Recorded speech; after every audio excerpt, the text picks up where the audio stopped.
नमस्कार दोस्तों, स्वागत है आपका स्टडी फॉर सिविल सर्विसेज में। यूपी पीसीएस 2025 की ऑफिशियल वैकेंसी का नोटिफिकेशन आ सकता है जनवरी 2025 के स्टार्टिंग में। और जैसा कि इस बार से आयोग ने भाई डिसाइड किया है कि एक साल के अंदर ही वैकेंसी पूरी करानी है। इसका मतलब अब हर बार यूपी पीसीएस का ऑफिशियल नोटिफिकेशन आया करेगा जनवरी के स्टार्टिंग में, ठीक है। उसका प्रीलिम्स एग्जाम करीबन मार्च अप्रैल में हुआ करेगा, उसका मेंस एग्जाम करीबन जुलाई अगस्त में हुआ करेगा, और फाइनली उसका जो है इंटरव्यू करीबन सितंबर अक्टूबर तक करा के ईयर के एंड तक रिजल्ट भी दे दिया करेंगे। तो यूपी पीएससी आयोग बहुत ही ज्यादा डायनामिक बन चुका है, बहुत बड़े बड़े चेंजेस लगातार लेता जा रहा है। अगर किसी को भी पीसीएस की तैयारी करनी है उसके लिए ये स्ट्रेटेजी वीडियो है। सब कुछ इसमें बताया गया है कि भाई पीसीएस का सिलेबस क्या होता है, तैयारी में कितना टाइम आपको देना चाहिए, 3 स्टेज स्ट्रेटेजी क्या है, कौन कौन सी टाइप की पोस्ट होती हैं, पैटर्न क्या है, सिलेबस क्या होता है, ठीक है, प्रीलिम्स की और मेंस की तैयारी एक साथ कैसे करें, ठीक है। सारी चीजें इसमें मैं बताने जा रहा हूं, पूरी स्टार्टिंग से लेके लास्ट तक पूरा वीडियो जरूर सुन लीजिएगा। जिन जिन लोगों को यूपी पीसीएस 2025 की तैयारी पूरी अभी से शुरुआत करनी है और इस तरह से करनी है कि सिर्फ और सिर्फ उनका टारगेट है सिलेक्शन लेना। सबसे पहले मैं आपको बताता हूं कि भाई इस एग्जाम का यूपी पीसीएस का पैटर्न क्या है। ये 3 स्टेज की प्रोसेस है। सबसे पहले होता है प्रीलिम्स, ये एक एलिमिनेशन स्टेज है। इसमें सिर्फ और सिर्फ आयोग ये चेक करता है कि भाई कौन कौन से लोग मेंस दे रहे हैं, और प्रीलिम्स के मार्क्स कभी भी रैंकिंग जो फाइनल रैंकिंग होती है उसमें नहीं जोड़े जाते हैं। प्रीलिम्स में 2 पेपर होते हैं, एक होता है जीएस का, एक होता है सीसेट का। जीएस में 150 क्वेश्चन आते हैं, 200 नंबर का पेपर होता है, 1/3 नेगेटिव मार्किंग होती है, और जीएस वाले पेपर से कट ऑफ होता है। सारे क्वेश्चन एमसीक्यू बेस्ड होते हैं, ठीक है, मल्टीपल चॉइस क्वेश्चन होते हैं। सीसेट दूसरा पेपर होता है प्रीलिम्स का, जिसमें 100 क्वेश्चन होते हैं, ठीक है। उसी में 100 क्वेश्चन में English, Hindi, math, aptitude, reasoning और इंटरपर्सनल स्किल आता है। लेकिन सीसेट वाले में 100 क्वेश्चन होते हैं, 200 नंबर का पेपर होता है, 1/3 नेगेटिव मार्किंग होती है, और सीसेट वाला पेपर हमेशा क्वालिफाइंग होता है। इसका क्या मतलब हुआ? इसका यह मतलब हुआ कि भाई उसमें सिर्फ और सिर्फ आपको 33% नंबर लाने हैं बस। सीसेट के पेपर में सिर्फ उतना ही करना है जितने से आपका क्वालिफाई हो सके, उससे ज्यादा उसमें नहीं करना है। तो ये हो गया पूरा प्री। लेकिन प्री के मार्क्स से फाइनल रैंक नहीं मिलती है। जितनी भी पीसीएस की पोस्ट है सबके लिए मैं बता रहा हूं, pre plus mains plus interview, 3 stage की प्रोसेस है। जब आप लोग प्री में सिलेक्ट हो जाते हैं, प्री में कितने लोग सिलेक्ट होंगे ये भी इंपॉर्टेंट है भाई। जितनी भी वैकेंसी आती है उनका सिर्फ 15 गुना लोग प्री में सिलेक्ट किए जाते हैं, ठीक। तो 15 गुना लोग प्री में सिलेक्ट होकर मेंस में चले जाते हैं। मेंस में है 1500 नंबर। यही सब कुछ है, यही पूरी कृपा अटकी है, ठीक है। मेंस में क्या होता है कि जीएस 1 से लेकर 6 तक के 6 पेपर होते हैं। हर पेपर 200 नंबर का होता है और करीबन उसमें 20-20 सवाल आते हैं। 8-8 नंबर के 10 और 12-12 नंबर के 10, 125 वर्ड के 8 नंबर वाले होते हैं, 200 वर्ड के 12 नंबर वाले होते हैं। तो 6 पेपर हो गया जीएस के, यानी कि 1200 नंबर के, 200 नंबर का हर एक पेपर।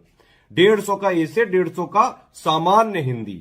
यहां पे ये जरूरी बात समझने की है कि सामान्य हिंदी जो मेंस में पेपर होता है पीसीएस में, इसके मार्क्स फाइनल रैंकिंग में इंक्लूड किए जाते हैं। तो 1500 नंबर का यहां पे इस तरह से मेंस हो गया, 1200 का जीएस, 6 पेपर 200 के, ठीक, 150 ए से 150 हिंदी, तो 1500 नंबर का हो गया मेंस। यहीं पे सब कुछ है, पूरा नॉलेज टेस्ट आपका यहीं से होना है। कोई भी जो रैंक है उसमें पूरा यहां के ही मार्क्स डिसाइड करते हैं आपको कि कौन सी रैंक आप पा रहे हैं। उसके बाद में जब आप मेंस भी क्वालिफाई कर जाते हैं, मेंस में कितने लोग क्वालिफाई किए जाते हैं? जितनी पोस्ट होती हैं उनका 3 गुना। तो मेंस से कितने लोग सिलेक्ट होंगे? सिर्फ पोस्ट का 3 गुना। फिर उन सभी लोगों का इंटरव्यू लिया जाता है। इंटरव्यू सिर्फ और सिर्फ पर्सनालिटी टेस्ट होता है। अगर आपने प्री और मेंस की तैयारी इस वाले 3 स्टेज स्ट्रेटजी के वीडियो के हिसाब से पूरी करी है तो अपने आप इंटरव्यू के काबिल आप बन जाते हैं। और दूसरी बात यह भी है कि भाई इंटरव्यू में पर्सनालिटी टेस्ट होता है, तो पर्सनालिटी कोई रातों रात जो है नहीं बन सकती है। पर्सनालिटी एक तो ये टेस्ट हो गया, कई सारे जो है वो तरह के क्वेश्चन पूछते हैं, कुछ करंट के भी पूछ लेते हैं, कभी हॉबीज पूछ लेते हैं, मतलब कई सारे इंस्टेंट क्वेश्चन भी होते हैं। तो उसमें जो है 100 नंबर अटके रहते हैं। उसमें अगर आप नॉर्मली भी दे दें तो करीबन 40-50 नंबर मिल जाते हैं। थोड़ा ठीक ठाक हो जाए तो 60-70 मिल जाते हैं। बस कोई बदतमीजी ना करे तो आराम से इंटरव्यू निकल जाता है। ये है पूरा पैटर्न। फाइनल सिलेक्शन किससे होता है? 1500 का मेंस और 100 नंबर का इंटरव्यू।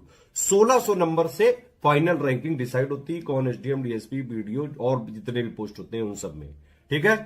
अच्छा, इंटरव्यू के लिए एक चीज और है कि भाई इंटरव्यू जब भी होता है तो उससे 1.5-2 महीने पहले के अगर आप करंट अफेयर थोड़ा सा पढ़ लें तो करंट अफेयर के मैक्सिमम सवाल पूछे जाते हैं। दूसरी बात यह भी है कि भाई प्री और मेंस की तैयारी तो एक साथ ही होती है हमेशा, है ना। तो अगर आप प्री मेंस की तैयारी कर रहे हैं तो आप ऑलरेडी करंट अफेयर, जीएस, उन सब की अगर आप थ्योरी, बेसिक अंडरस्टैंडिंग इस 3 स्टेज स्ट्रेटेजी वाले वीडियो से कर लें तो इंटरव्यू आप अपने आप निकाल लेते हैं। कई बार जो है, हर बार जब भी रिजल्ट आता है पीसीएस का, देखिए हमारा कोई मॉक टेस्ट नहीं चलता है इंटरव्यू के लिए, मॉक इंटरव्यू हम नहीं करते हैं। लेकिन जब भी आप जैसे ही मेंस में सिलेक्ट होते हैं उसके बाद हम फ्री इंटरव्यू गाइडेंस देते हैं, उसी में करंट अफेयर जो भी चीजें मेंस की जरूरत होती है, पिछले सालों की ट्रांसक्रिप्ट वगैरह, वो सब हम वहीं दे देते हैं। और हमारे ही टॉपर्स जो पिछले साल बने होते हैं वो आपको गाइड कर देते हैं, पूरा बिल्कुल तैयार करके मजबूत कर देते हैं। वो उतना कर देते हैं कि अगर आप बिना डरे इंटरव्यू देने जाए तो आराम से आप एवरेज से काफी ज्यादा नंबर लाके इंटरव्यू भी बढ़िया नंबरों से क्लियर कर सकते हैं और अच्छी रैंक पा सकते हैं। इस तरह से है ये, ठीक है। अब देखिए 3 स्टेज स्ट्रेटेजी ये है क्या, इसका मतलब है कि अगर आप लोग अभी से फॉलो करेंगे यूपी पीसीएस के लिए, यूपी पीसीएस का एग्जाम करीबन अगर आप 8-9 महीने लग के पढ़ाई कर लें, लग के का मतलब है शुरुआत करें 6-7 घंटे से और धीरे धीरे 8-9 घंटे पे आ जाए। 8 घंटे मेरे हिसाब से ठीक है। डेली रेगुलरिटी, कंटिन्यूटी जरूर बना के रखनी है, डेली पढ़ना पड़ेगा। पीसीएस की तैयारी का मतलब है कि भाई कुछ फिक्स चीजों को पढ़ के लगातार आप प्रैक्टिस करके, लगातार रिवीजन करके, डेली कंटिन्यूटी रेगुलरिटी के साथ पढ़ाई करके अगर आप करीबन 9 महीने से 1 साल कर लेंगे इतनी पढ़ाई, तो आराम से पीसीएस, यूपी पीसीएस का एग्जाम निकाला जा सकता है। लेकिन यहां पे यह समझना जरूरी है कि आपको इंटेलिजेंट, ऐसा नहीं कि भाई बहुत ज्यादा आईक्यू होना चाहिए तभी पीसीएस बनोगे। आपको डेलीजेंट लेकिन जरूर बनना पड़ेगा, डेली पढ़ना पड़ेगा, डेली कटना पड़ेगा और मन लगा के पढ़ना पड़ेगा। जीएस को इस तरह से पढ़ना है कि आप उसकी समझ डेवलप करें, क्योंकि समझ डेवलप नहीं हुई ना तो आप चाहे जितना भी पढ़ लो, प्री से पहले भी आपको जो है प्रैक्टिस, पढ़ाई, रिवीजन करनी है। कुछ सवाल जो है उसमें स्मार्ट एलिमिनेशन से होते हैं, तो इसीलिए जीएस टॉपिक की समझ जरूरी है। अभी आपके पास बहुत टाइम है, अभी 2025 वालों के लिए बहुत टाइम है, कोई टेंशन लेने की जरूरत नहीं है। सारी चीजें बिल्कुल आराम से मैं बता रहा हूं इस वीडियो में, ध्यान से सुनिए पूरी चीजें और स्ट्रिक्टली इंप्लीमेंट कर लेंगे, आराम से आप सिलेक्ट हो सकते हैं। चाहे आप हमारे पेड ग्रुप में आए और एडमिशन लेके एक जगह वन स्टॉप डेस्टिनेशन में तैयारी कर सकते हैं, और या फिर स्टडी फॉर सिविल सर्विसेज के free videos, YouTube channel, Telegram में जो हमारा डेली फ्री इनिशिएटिव आते हैं, करंट अफेयर सब रिवीजन कराते रहते हैं, एससीएस डेली क्विज में क्विज वगैरह की प्रैक्टिस करते रहते हैं। तो ये सारी चीजें फॉलो करके free initiative study for civil services से फॉलो करके भी आप पीसीएस 2025 का एग्जाम पूरा निकाल सकते हैं। उत्तर प्रदेश लोक सेवा आयोग द्वारा वर्ष 2025 में कराई जाने वाली प्रारंभिक परीक्षा यानी कि यूपीपीएससी अपर प्रीलिम्स की प्रारंभिक परीक्षा की 0 से तैयारी के लिए स्टडी फॉर सिविल सर्विसेज का प्रीलिम्स का बैच शुरू हुआ है और मेंस का बैच 20 जुलाई 2024 से। मेंस वाले ग्रुप में जो लोग आए हैं, आपको मेंस का स्ट्रैटेजी वीडियो मिल चुका होगा। ये प्रीलिम्स का स्ट्रैटेजी वीडियो है। 20 जुलाई 2024 को हमारे 0 से स्टार्ट हुए यूपीपीएससी अपर प्रीलिम्स एग्जाम 2025 की तैयारी वाले ग्रुप में अगर आप आए हैं तो ये स्ट्रैटेजी वीडियो पूरा शुरू से लेकर आखिर तक ध्यान से आपको देखना है। यूपीपीएससी अपर प्रीलिम्स एग्जाम 2025 वाला अभी काफ़ी दूर है, तो क्या स्ट्रैटेजी यहाँ पर रख सकते हैं, डेली किस तरीके से अभी पढ़ना शुरू कर सकते हैं। प्रीलिम्स के लिए जैसे हमने 2023 इंट्रोड्यूस किया था 3 स्टेज की स्ट्रैटेजी वाला सिस्टम, वही यहाँ पर टाइम प्लान आपको इस ग्रुप के माध्यम से साझा किया जाएगा। स्ट्रैटेजी वीडियो के माध्यम से 3 स्टेज की जो स्ट्रैटेजी है, पहला स्टेज कैसे आगे बढ़ेगा, सेकंड स्टेज में क्या क्या पढ़ना है, थर्ड स्टेज में खुद को कैसे प्रिपेयर करना है, किस तरीके से आप 2025 के लिए अभी से खुद को मजबूत कर सकते हैं और अपना सिलेक्शन प्रीलिम्स में सुनिश्चित कर सकते हैं, मेंस की तैयारी कर सकते हैं, सब कुछ इसमें बताया जाएगा। स्टडी फॉर सिविल सर्विसेज पिछले 8-9 वर्षों से मैक्सिमम सिलेक्शन देने वाला इंस्टीट्यूट्स है। लगातार 8-9 वर्षों में वैकेंसीज की संख्या घटती चली आ रही है, कट ऑफ लगातार बढ़ता चला आ रहा है। 2023 का कट ऑफ आपने देख ही लिया होगा, लेकिन स्टडी फॉर सिविल सर्विसेज के स्टूडेंट्स का सिलेक्शन रेशियो यहाँ पर घट नहीं रहा है, क्योंकि लगातार हमने प्रयास किया है। हमारी पूरी टीम ने स्टडी मटेरियल को अपग्रेड करने का, अपडेट करने का, लेटेस्ट ट्रेंड और पैटर्न के हिसाब से डिजाइन करने का प्रयास किया है और अभी प्रयासरत है लगातार। Daily study for civil services team का यही प्रयास रहता है, किस तरीके से, जिस तरीके से आयोग आजकल पेपर सेट कर रहे हैं लेटेस्ट ट्रेंड पैटर्न के हिसाब से, जो चीज़ें पूछी जा रही हैं कैसे हम उसको अपने स्टडी मटेरियल में और प्रैक्टिस रिसोर्सेज में इंटीग्रेट करें, इंप्लीमेंट करें, जिससे चाहे जैसा एग्जाम बोर्ड सवाल पूछे, चाहे जिस तरीके से सवाल पूछे, अगर वो यूपीपीएससी सिलेबस के एम्बिट में आता है तो आप कर सकें। हमारा स्टडी मटेरियल पढ़ करके जो आपके लिए सिलेक्शन मटेरियल साबित हो जाता है। कई बार जो student study for civil services की स्ट्रैटेजी सीरियसली, रिलीजियसली फॉलो करते हैं, उनके लिए हमारा स्टडी मटेरियल और प्रैक्टिस रिसोर्स सिलेक्शन मटेरियल साबित होते हैं। अभी पूरा स्ट्रैटेजी यहाँ पर बताएंगे। सारे प्रूफ वगैरह हम हमेशा ही देते हैं जब भी प्रीलिम्स होता है या फिर मेंस पेपर होता है, और इंटरव्यू गाइडेंस हमारे सिलेक्टेड स्टूडेंट्स के द्वारा ही मिल जाता है। वन स्टॉप डेस्टिनेशन के फॉर्म में आप पूरी तैयारी स्टडी फॉर सिविल सर्विस के माध्यम से यूपीपीएससी एग्जाम की कर सकते हैं। आपकी स्क्रीन पर जो बातें लिखी हुई हैं, full flexibility, continuous hand holding exercise, one stop destination, सिर्फ फैंसी टर्म्स यहाँ पर नहीं लिखे गए हैं, सारी चीज़ों को इम्प्लीमेंट किया जाता है। फुल फ्लेक्सिबिलिटी का मतलब है कोई निश्चित समय यहाँ पर निश्चित क्लासेस का नहीं होता है। लाइव क्लास यहाँ पर हम कराते नहीं है पेड ग्रुप में कि आपको एक निश्चित समय पर निश्चित ऐप खोल करके एक निश्चित टाइम फ्रेम में बैठना पड़े, ऐसा यहाँ पे नहीं होता है। स्टडी मटेरियल आपको पोस्ट कर दिया गया होगा, आप देख पा रहे होंगे। स्टडी मटेरियल वाले ग्रुप में, पेड क्विज वाले ग्रुप में जोड़ दिया गया होगा, वहां पर कुछ वीडियोस दिख रहे होंगे। आगे इसमें क्विज कराई जाएगी 2024 वाले एग्जाम के होने के बाद। कंटिन्यूअस हैंड होल्डिंग एक्सरसाइज, इसको सीरियसली इंप्लीमेंट किया जाता है। मैं आपको 2023 वाला एग्जाम्पल दे सकता हूँ। 2024 वाला एग्जाम बार बार शिफ्ट किया गया है, रीशेड्यूल किया गया है। पहले एग्जाम जो है 17 मार्च को होना था, लेकिन फिर आयोग का नोटिफिकेशन आया कि जुलाई मंथ में संभावित है। फिर आयोग का नोटिफिकेशन आता है कि फाइनली अक्टूबर मंथ में होने जा रहा है। अक्टूबर मंथ में 27 तारीख को जो पेपर होने जा रहा है, हमने अपने बैच को एक्सटेंड किया है। जो बैच मई 2023 से चल रहा है उसको एक्सटेंड किया गया है अक्टूबर 27 तारीख तक के लिए स्टडी मटेरियल वाले ग्रुप को। और हमारा कमिटमेंट नहीं था, हमारा कमिटमेंट पूरा हो रहा था 17 मार्च को ही, लेकिन हमने बैच को एक्सटेंड किया है यहाँ पर। और इसकी सारी फैसिलिटीज वैसे के वैसे ही रखी गई हैं, कोई भी फी आपसे चार्ज नहीं की गई है। फी हमेशा स्टडी फॉर सिविल सर्विस की वन टाइम चार्ज की जाती है। अगर आप टेलीग्राम कोर्सेज में आ रहे हैं तो वन टाइम फी लेकर के आपको पूरा सपोर्ट किया जाता है। एग्जाम एक्सटेंड भी होता है तब भी बिना फी के हम यहाँ पर सपोर्ट आपको जारी रखते हैं, और कई बार हमने किया है, ना सिर्फ इस एग्जाम में 2024 वाले में, इससे पहले भी। तो स्टडी फॉर सिविल सर्विसेज का लॉन्ग टर्म पेड बैच होता है। जो लोग पहला पेड बैच ज्वाइन करते हैं मैक्सिमम बेनिफिट उन्हीं को होता है। हर मंथ कुछ ना कुछ पेड बैच अनाउंस होते हैं, पेड ग्रुप खुलेंगे। आगे भी क्रैश कोर्स भी चलेगा 2025 के लिए, 2024 के लिए चल ही रहा है, कुछ लोगों ने ज्वाइन किया है 2024 वाला भी। तो आप ये समझिए कि हमारा लॉन्ग टर्म कमिटमेंट के साथ पेड ग्रुप चलता है, और हम सुनिश्चित करते हैं कि जो लोग सीरियसली स्टडी करना चाहते हैं, सिलेबस को तैयार करने के प्रति आप कह सकते हैं जुनूनी है, अपने सिलेक्शन के प्रति जुनूनी है, study for civil service team उनके साथ मिलकर काम करती है। और कई बार आप खुद महसूस करेंगे study for civil service team एक प्रॉपर एस्पिरेंट से भी ज़्यादा डेडिकेशन के साथ काम करती है। ठीक है, और ये वन स्टॉप डेस्टिनेशन का मतलब यही है, जैसे आपको एडमिशन लेते समय आपने अगर क्वेरी की होगी उसमें बताया गया होगा, या आपको कहीं से भी कुछ भी अलग से नहीं पढ़ना पड़ेगा, सब कुछ एक ही जगह पर मिल जाएगा। चाहे करंट अफेयर हो, नेशनल इंटरनेशनल करंट अफेयर हो, डेली करंट अफेयर इसमें मिलेगा फुल पेड बैच वालों को, मंथली करंट अफेयर मिलेगा, उत्तर प्रदेश करंट अफेयर मिलेगा, जितना भी प्रीलिम्स ओरिएंटेड कंटेंट है सब कुछ इसमें मिलेगा। जो लोग मेंस वाले ग्रुप में आए आपको मेंस ओरिएंटेड कंटेंट मिला होगा, आंसर राइटिंग वाले ग्रुप में आंसर राइटिंग मिलेगी। तो इस तरीके से जो जहां पर कमिटमेंट किया जाता है वो पूरा कमिटमेंट यहाँ पे निभाया जाता है। आखिरी बात, स्ट्रैटेजी वीडियो शुरू करने से पहले मैं कहूंगा कि जो भी लोग ग्रुप को ज्वाइन किए होंगे आज, ठीक है, यानी कि 20 जुलाई, 21 जुलाई, 22 जुलाई तक, या उसके बाद भी करते रहेंगे 30 जुलाई तक, 15 अगस्त तक भी करेंगे, तो ये स्ट्रैटेजी वीडियो सबसे पहले देखिएगा। इसको बहुत ध्यान से आपको देखना है, समझना है, क्योंकि कई बार स्टूडेंट ग्रुप में ज्वाइन होते हैं, वो पहला सवाल करते हैं सर कैसे पढ़ना है, नहीं समझ में आ रहा, या फिर डेली करंट अफेयर किस तरीके से पढ़ना है, शुरुआत में कैसे पढ़ना है, डेली कितना पढ़ना है, हिस्ट्री पहले पढ़ें कि ज्योग्राफी पढ़ें, बेसिक बुक कैसे कंप्लीट करें, सब कुछ स्ट्रैटेजी वीडियो में ही बताया जाता है। फैक्ट चेक कैसे करते हैं, आगे इस ग्रुप में डिस्कशन कैसे होगा, सब कुछ इसमें बताया जाता है। डिस्कशन ग्रुप हमारा होता है, आप उसमें डाउट पूछ सकते हैं। 24/7 हमारा ग्रुप चलता है। आप सुबह के समय डाउट पूछिए, रात के समय पूछिए, दिन के समय हम डाउट पूछते हैं तो तुरंत आपको उसका रिप्लाई दिया जाता है। कोई भी डाउट हम छोड़ते नहीं है। मान लीजिए लेट नाइट भी आप डाउट पूछते हैं तो मॉर्निंग में, नेक्स्ट मॉर्निंग में आपको उसका समाधान करके दिया जाता है। वीडियो बना करके, पोस्ट बना करके, कई बार वॉइस मैसेज के फॉर्म में आपके डाउट को हम बताते हैं। आपने खुद ही देखा होगा, महसूस किया होगा। और मैं कहूँगा कि स्ट्रैटेजी वीडियो सबसे पहले देखिएगा, अदरवाइज आपको बार बार कंफ्यूजन बनी रहेगी किस तरीके से क्या क्या स्टडी करना है। सेकंड वीडियो होता है पेड ग्रुप में स्टडी मटेरियल कैसे देखें वाला वीडियो, उसको आप देखिएगा। उसमें बेसिक टेलीग्राम फीचर्स क्या क्या होते हैं, किस तरीके से टेलीग्राम ग्रुप ऑपरेट होता है, किस तरीके से पीडीएफ डाउनलोड कर सकते हैं, सेव कर सकते हैं, प्रिंट कर सकते हैं, कैसे स्टडी मटेरियल को और वीडियोस को एक्सेस कर सकते हैं, उसमें बताया गया होगा। अब प्रीलिम्स से संबंधित रिकॉर्डेड क्लासेस भी इसी ग्रुप में मिलेंगी। रिकॉर्डेड क्लासेस अभी तुरंत से नहीं मिलेंगी, आप पूरा यहाँ पे स्ट्रैटेजी वीडियो सुनिए। फर्स्ट स्टेज कैसे प्रिपेयर करना है, सेकंड स्टेज, थर्ड स्टेज कैसे प्रिपेयर करना है, सब कुछ इसमें ध्यान से सुनिए और समझिए। जिन लोगों ने फुल पेड ग्रुप लिया है उनको क्विज ग्रुप के अलावा 2 ग्रुप में जोड़ा गया होगा। एक स्टडी मटेरियल वाला ग्रुप होगा जिसमें आपको पीडीएफ वगैरह दिख रही होंगी, बेसिक बुक की पीडीएफ दिख रही होंगी। आप उसमें थोड़ा सा ब्रेनस्टॉर्म भी करने लगे होंगे, कैसे पढ़ना है, किससे शुरुआत करनी है, कौन सी पीडीएफ प्रिंट कर लें, डेली करंट अफेयर आ रहा है कैसे पढ़ना है, मंथली जो आता है उसको पढ़ने की अप्रोच क्या रखनी है, सब कुछ बताऊंगा मैं इसी स्ट्रैटेजी वीडियो में। बिल्कुल धैर्य के साथ देखते रहिए। सेकंड वीडियो डाउट क्लियरेंस वाला, मतलब सेकंड ग्रुप जो है डाउट क्लियरेंस वाला ग्रुप है। इसमें आप अपने डाउट पूछ सकते हैं। डाउट पूछने का तरीका क्या है, कैसे डाउट का रिप्लाई किया जाता है, सब मैं अभी आपको एक एक करके शो करने वाला हूँ।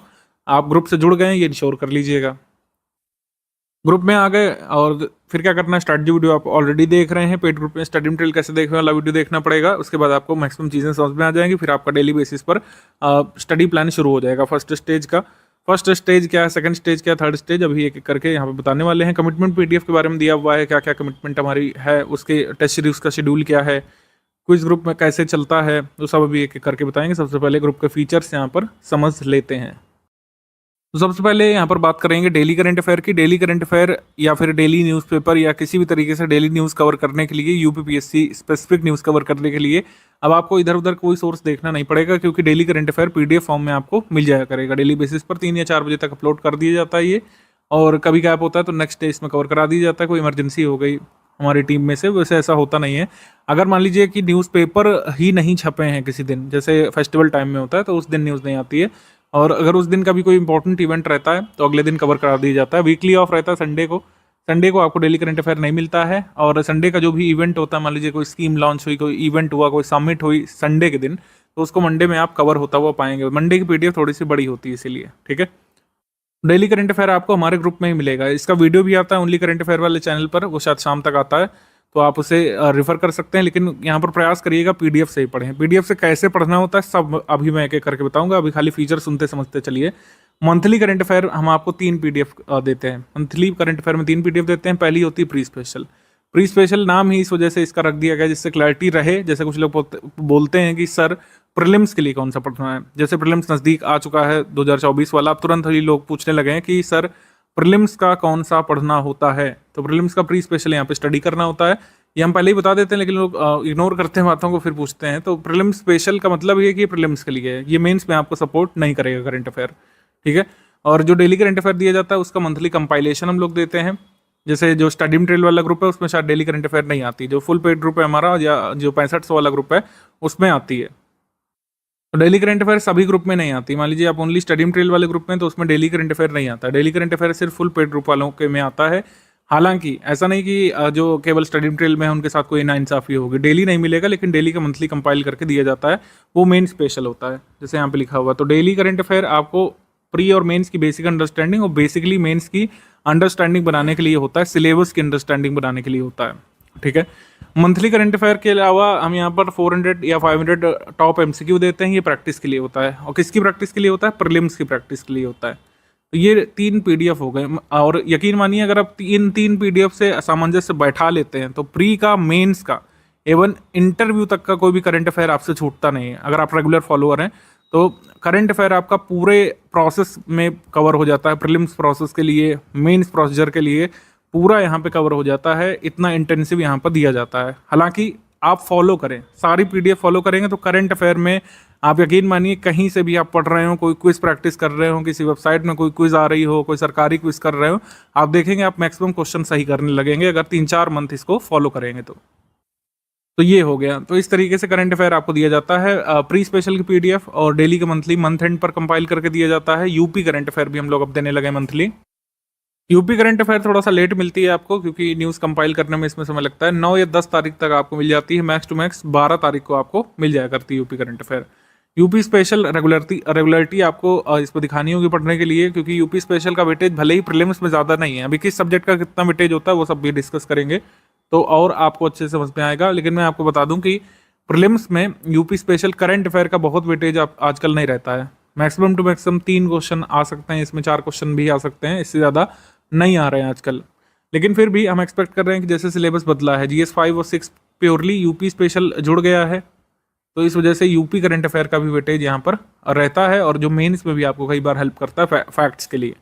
जैसे उत्तर प्रदेश स्वास्थ्य में क्या प्रगति कर रहा है ये आपको मंथली करंट अफेयर से पता लगता रहेगा। नए जो मेडिकल कॉलेजेस खुल रहे हैं या फिर नई कोई स्कीम लाई जा रही है कम्युनिकेबल डिसीजेस से निपटने के लिए, जैसे दस्तक अभियान वगैरह है, तो इसका आपको भान होता रहता है। आपको मतलब रेगुलर बेसिस पर यूपी से अपडेट रहना चाहिए, क्योंकि GS 5 और 6 आपको यूपी स्पेशल देना है। और एकदम से सारे पेपर्स की तैयारी नहीं होती है, एक 2 महीने मेंस की तैयारी नहीं होती है। तभी यहाँ पर फाउंडेशन बैच शुरू किया जाता है, जिससे पहले से आप डीप अंडरस्टैंडिंग और बारीक जानकारियों को कवर करते हुए स्लोली आगे बढ़ते रहें। यूपी स्पेशल भी आपको रेगुलरली पढ़ते रहना चाहिए। और प्री और मेंस दोनों के लिए जरूरी होता है यूपी स्पेशल। प्रीलिम्स में क्वेश्चन सही करने के लिए तो जरूरी होता ही, लेकिन मेंस के लिए भी ये ज़रूरी होता है। डाउट क्लियरेंस यहाँ पर डेली बेसिस पर हुआ करेगा। जैसे आपने ज्वाइन किया होगा तो डाउट क्लियरेंस आपका शुरू है, कोई भी आप डाउट पूछेंगे वहाँ पर रिप्लाई किया जाएगा दिन के समय में तुरंत। मंथली एक बार यूपीपीसी स्पेसिफिक लाइव डिस्कशन भी होता है, इसमें आप अपना स्ट्रैटेजी डिस्कस कर सकते हैं। कोई भी आपका डाउट है स्ट्रैटेजी में, नहीं फॉलो कर पा रहे हैं, क्या हर्डल्स फेस कर रहे हैं, बुक्स पढ़ने में कुछ चीज़ें समझ पा रहे हैं, तो वहाँ पर लाइव एडमिन से डिस्कस कर सकते हैं। ज़्यादातर मैं ही लाइव सेशन पे होता हूँ, तो आप मुझसे डायरेक्टली पूछ सकते हैं, डिस्कस कर सकते हैं जो भी आपकी समस्याएं हैं। लाइव में पार्टिसिपेशन कोई ऐसा मैंडेटरी नहीं होता है कि आपको मैंडेटरीली पार्टिसिपेट करना है। कोई अगर इसको ज्वाइन नहीं करेगा तो आपका कोई नुकसान हो जाएगा, ऐसा नहीं होता है। डाउट तो आप रेगुलर पूछ सकते हैं, कोई भी आपका फैक्चुअल डाउट है, कंसेप्चुअल डाउट पूछ सकते हैं। तैयारी और स्ट्रैटेजी से एसोसिएटेड डाउट यहाँ पर आप पूछ सकते हैं लाइव। तो लाइव जिसको ज्वाइन करना होता है वो कर लेते हैं यहाँ पर और डाउट अपना पूछ लेते हैं। कई लोग नहीं भी ज्वाइन करते हैं तो अपना डाउट क्लियरेंस में डाउट पूछते रह सकते हैं। अभी तक सिर्फ हम जीएस का कराते थे, लेकिन सीसैट का भी अब हम यहाँ पर स्टडी मटेरियल आपको फुल पेड ग्रुप वाले में देने लगे हैं और सीसैट का टेस्ट वगैरह भी आपको रेगुलर बेसिस पर मिलता रहेगा, जिससे आप सीसैट से भी अपडेटेड रहें। बहुत कुछ ऐसे लोग होते हैं जो जीएस में कई बार अच्छा कर जाते हैं लेकिन सीसैट में अपना मार्क मिस कर देते हैं, जो 33% वाला होता है, और जो है कट ऑफ नहीं क्लियर कर पाते हैं। तो उससे आप बचें। आप सीसैट को भी बिल्कुल ही ऐसा ना हो इग्नोर कर दें। आप सीसैट में इंश्योर करें कि आप क्वालिफाइंग मार्क्स जो आयोग ने डिसाइड किए हैं 33%, वो आप जरूर लाएं। और हम आयोग और उसके सिलेबस के फॉलोअर हैं सर, बार बार बोलते रहते हैं, और ये सिर्फ बोलने वाली बात नहीं है, इसको बाकायदा जो है रिलीजियसली इम्प्लीमेंट भी किया जाता है। जो हमारी पॉलिसी है आयोग और सिलेबस को फॉलो करने वाली, इसको इम्प्लीमेंट किया जाता है। सिलेबस के हिसाब से जो नए नए चीज़ें पूछी जा रही हैं, सिलेबस तो नहीं बदलता, यूपीपीएससी हर साल वही सिलेबस आ जाता है प्रिंट होकर के प्रीलिम्स वाला, लेकिन क्वेश्चंस नए नए बन रहे हैं, नई जगह से पूछे जा रहे हैं, नए एरियाज एक्सप्लोर किए जा रहे हैं। तो उनके लिए रेगुलर बेसिस पर आयोग के जितने भी पेपर्स हो रहे हैं, भले ही यूपीपीएससी सिलेबस से संबद्ध नहीं है, कोई टेक्निकल पोस्ट के, लेकिन अगर उसमें जीएस पूछी जा रही है तो हमारी टीम एक एक पेपर को देखती है, एक एक क्वेश्चन को देखा जाता है, उस पर डिस्कशन होता है। हमारा जो है कह सकते हैं पूरी एक तरीके से थिंक टैंक है कंटेंट की, वो उसमें देखती है किस तरीके से क्या क्या चीज़ें आयोग एक्सप्लोर कर रहा है और कैसे उसको स्टडी मटेरियल में अपडेट किया जा सकता है। जैसे उदाहरण देता हूँ मैं, आरओ का भी पेपर हुआ था जो कैंसिल हो चुका है। उसमें पेपर में सवाल आया था साइमन कमीशन संबंधित। ठीक है, साइमन कमीशन ने भारत की यात्रा 2 बार की है, किसी भी बुक में ये चीज़ स्पेसिफिकली एक्सप्लिसिटली मेंशन्ड ही नहीं है। उसमें साइमन कमीशन जब भारत आया था बस उसी के बारे में दिया, उसी की क्रोनोलॉजी दे दी है। साइमन कमीशन ने भारत को 2 बार विजिट किया था। हमारे कंटेंट में बाकायदा डेट्स यहाँ पे लिखी हैं कब कब साइमन कमीशन ने विजिट किया और भारत में किन किन जगहों की यात्रा की, वो तक लिखा हुआ है और उससे सवाल आया था, जबकि किसी बुक में, स्टैंडर्ड बुक में नहीं दिया हुआ है। तो कहने का ये मतलब है कि ये सब जो है हम ऑलरेडी इम्प्लीमेंट करते हैं कि जो चीज़ बुक्स भी छोड़ दे रहे हैं फैक्ट, और जो जरूरी हो सकता है एग्जाम के लिए, उसको हम लोग कवर करते हैं। ठीक है, तो इसी वजह से हम लोग कहते हैं किसी बुक या पब्लिशर को हम फॉलो नहीं करते हैं, क्योंकि उनसे भी पहले हमारा फैक्ट अपडेट होता है जो एग्जाम में पूछा जाने वाला होता है। थोड़े से टेलीग्राम के बेसिक्स आपको समझ लेने चाहिए। टेलीग्राम ऐप आपको काफ़ी चलाना पड़ेगा, हम तैयारी के दौरान वहीं से पीडीएफ वगैरह एक्सप्लोर करना है। तो जैसे हम अपनी स्टडी टेबल को ऑर्गेनाइज रखते हैं, कहाँ पे बुक्स रखी हैं, कहाँ पे नोट्स रखे हैं, कहाँ पे रफ कॉपी, पेन पेंसिल कहाँ पे रखा है, तो अच्छे तरीके से ऑर्गेनाइज करते हैं। अच्छे सीरियस स्टूडेंट ऑर्गेनाइज करते हैं, अगर नहीं करते हैं तो आपको करना चाहिए। तो उसी तरीके से टेलीग्राम आपका जैसे स्टडी टेबल है, तो इसको ऑर्गेनाइज करके रखिए। इसमें अगर कैश मेमोरी बहुत ज़्यादा इकट्ठा हो जाए तो इसको क्लीन कर लीजिए। कैश मेमोरी क्लीन करने से कुछ लोग सोचते हैं ग्रुप एग्जिट हो जाता है, ऐसा कुछ नहीं होता है। कैश मेमोरी अगर आप क्लीन करते हैं तो ऐसा होता है कि जितना भी स्टोरेज होती है वो वहाँ से चली जाती है, क्लाउड में सारी चीज़ें रहती हैं। जैसे मान लीजिए आपने हिस्ट्री की फाइल डाउनलोड कर रखी थी, कैश क्लीन करेंगे तो आपको दोबारा डाउनलोड करने के लिए कहेगा, और इतना डेटा आजकल सभी के पास होता है। तो इससे ये होता है रेगुलर बेसिस पर कैश मेमोरी क्लीन करने से ये होता है कि ऐप जो है मिसबिहेव नहीं करता है, बंद नहीं होता है, आपको बार बार एग्जिट नहीं कर देता है इस तरीके से। तो इस तरीके की समस्याओं से बचिए, और टेलीग्राम को अनइंस्टॉल करके री इंस्टॉल भी कर सकते हैं अगर बहुत ही ज़्यादा दिक्कत कर रहा है, क्योंकि कई बार ऐप भी प्रॉब्लम करता है। महंगे से महंगे मोबाइल और डिवाइस में कई बार टेलीग्राम दिक्कत करने लगता है, तो प्रॉब्लम इसमें सॉल्व हो जाती है। अगर फिर भी नहीं होती तो आप जो है बात कर सकते हैं इस नंबर पर, इसमें आपको रेमेडी बता दी जाती है। अब बता दो रहा हूँ मैं कि पूरा स्टडी मटेरियल का सपोर्ट किया जाएगा, सिलेबस से संबंधित जो चीज़ें पूछी जा सकती है उसका भी सपोर्ट करते हैं, और कई बार आपकी बेसिक समस्या भी होती है उनको भी हम लोग सॉल्व करने का पूरा प्रयास करते हैं बिना किसी झुंझलाहट के। अच्छा, ये जो चीज़ लिखी है ये हम बार बार इसीलिए लिख देते हैं क्योंकि कई लोग मानते नहीं हैं बार बार इसको करने से। R&D सिर्फ स्टडी फॉर सिविल सर्विसेज की टीम को करने दीजिए। आपने 1 टाइम पेमेंट कर दिया, अब आप यहाँ से सिर्फ लाभ लीजिए। कई लोग R&D करने लगते हैं, research and development. Research development का मतलब ये है कि वो एक्सप्लोर करने लगते हैं वो चीज़ें जो उनको एक्सप्लोर करना नहीं जरूरी है। जैसे कुछ लोग जो है फर्जी डाउट क्रिएट कर देते हैं। मान लीजिए गूगल पे आप कोई चीज़ लिखते हैं, ठीक है, और जो सर्च में फर्स्ट रिजल्ट आ जाता है, सेकंड रिजल्ट, उसको दिखाकर कहने लगते हैं कि आपके स्टडी मटेरियल में ये चीज़ जो है रॉन्ग दी हुई है, देखिए गूगल ये बता रहा है। तो ये सेंटेंस ही अपने आप में बहुत फ्लॉड है कि गूगल ये बता रहा है। गूगल कुछ नहीं बताता है, गूगल एक सर्च इंजन है, ठीक है। जैसे लाइब्रेरी में आप ही नहीं कह सकते कि मैंने जो है ये देखा था, ये फैक्ट लाइब्रेरी बता रही है। लाइब्रेरी नहीं बताती कोई फैक्ट, लाइब्रेरी में रखी हुई कोई बुक बताती है, या फिर बुक में कोई पेज नंबर दिया रहता है वो बताता है, वो रेफरेंस मटेरियल होता है। तो जब आप वेब सर्च करते हैं, जैसे क्रोम से या फिर किसी ब्राउज़र से सर्च करते हैं, तो उसमें अनगिनत रिसोर्सेज आपको देता है। तो उस रिसोर्स में कौन सा रिसोर्स ऑथेंटिक है या कौन सा रिसोर्स नॉन ऑथेंटिक है, इसका काम आप स्टडी फॉर सिविल सर्विस पर ही छोड़ दीजिए, इसको तय करने का काम कि ऑथेंटिक कौन सा रिसोर्स है और नॉन ऑथेंटिक कौन सा है, कौन सा आपको सही मानना है, कौन सा गलत मानना है, ठीक है। तो इसको लेकर आप कई बार खुद ही कंफ्यूज रहते हैं और कई बार हमारी टीम को भी कर देते हैं बार बार कि सर ये देखिए गूगल पे आया, गूगल पे आया। तो वो चीज़ सही नहीं होती है। गूगल में कौन सा वेबसाइट है, कौन सा रिसोर्स है, कौन सा ऑफिशियल है, कौन सा नॉन ऑफिशियल है, कौन सा सही मानता है कमीशन, कौन सा नहीं सही मानता है, ये हम काम कर रहे हैं लगातार 8-9 सालों से। और 8-9 साल अगर आप भी तैयारी करेंगे तो हो सकता है कि हमारी टीम जितनी नॉलेज आप भी गेन कर लें, लेकिन ये तो आपका उद्देश्य है नहीं। आप किस लिए जुड़े हैं? आप जुड़े हैं यूपीपीएससी प्रीलिम्स 2025 की परीक्षा क्लियर करने के लिए। तो इसीलिए मैं फिर से कह रहा हूँ कि गूगल सर्च आप लोग या तो ठीक से करना समझ लीजिए अच्छे से, जो आपको काम नहीं देगा डायरेक्टली कहीं एग्जाम में। आप स्टडी मटेरियल पढ़ते रहिए और प्रैक्टिस करते रहिए, ये भी आपके लिए सफिशिएंट है। अगर गूगल करते हैं तो ठीक से करें और तभी उसका कोई यहाँ पे डिस्कशन करिए, अदरवाइज जो हमारे स्टडी मटेरियल में है उसको सही मानिए। ऐसा नहीं कि कभी कोई टाइपो नहीं हो सकती है, कोई एरर नहीं हो सकती है। 99.99% की गारंटी हर कोई लेता है, उतनी गारंटी हम लोग भी ले सकते हैं। अगर कोई टाइपिंग एरर है, कोई जो है मिसबिहेवियर हुआ है किसी डिवाइस से, टाइपिस्ट से, तो उसको हम लोग सही कर लेते हैं और आपके एग्जाम से पहले ऑथेंटिक इन्फॉर्मेशन आपको दे देते हैं। तो आपका कोई भी डाउट है तुरंत आप डाउट क्लियरेंस वाले ग्रुप में पूछिए। पेड डिस्कशन ग्रुप जो आपको दिया गया उसमें डिस्कस करिए, उससे कोई अगर नहीं समाधान मिलता है तो आप यहाँ पे भेज सकते हैं।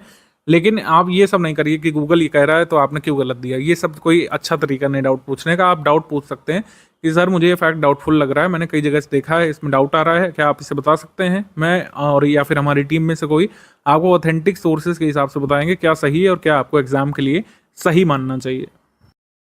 एक उदाहरण मैं आपको दे रहा हूँ किस तरीके से किसी पॉपुलर प्लेटफॉर्म पर दी गई जानकारी भी गलत हो सकती है। गूगल सर्च रिजल्ट में किसी वेबसाइट में गलत डेटा भी कई बार आ जाता है। तो इसको यहाँ पर समझिए। हमने यहाँ पर इनको सोल्यूशन दिया, आपको बाकायदा वीडियो बना करके दिया था 2024 वाले ग्रुप में। वही वीडियो मैं आपके स्ट्रैटेजी में जोड़ भी दे रहा हूँ, जिससे आप अच्छे से समझ जाएंगे कि टाइगर रिजर्व नोटिफाई कैसे होता है, क्या प्रोसेस होती है टाइगर रिजर्व को नोटिफाई होने की। How tiger reserve is notified, और भारत का 54वां टाइगर रिजर्व एक्चुअली कौन सा है और एग्जाम में किसको आपको सही मानना चाहिए। ये वीडियो आप लोग सुन लीजिए एक बार, इससे आपको पता चल जाएगा कि डाउट क्लियरेंस हमारे ग्रुप में कैसे होता है।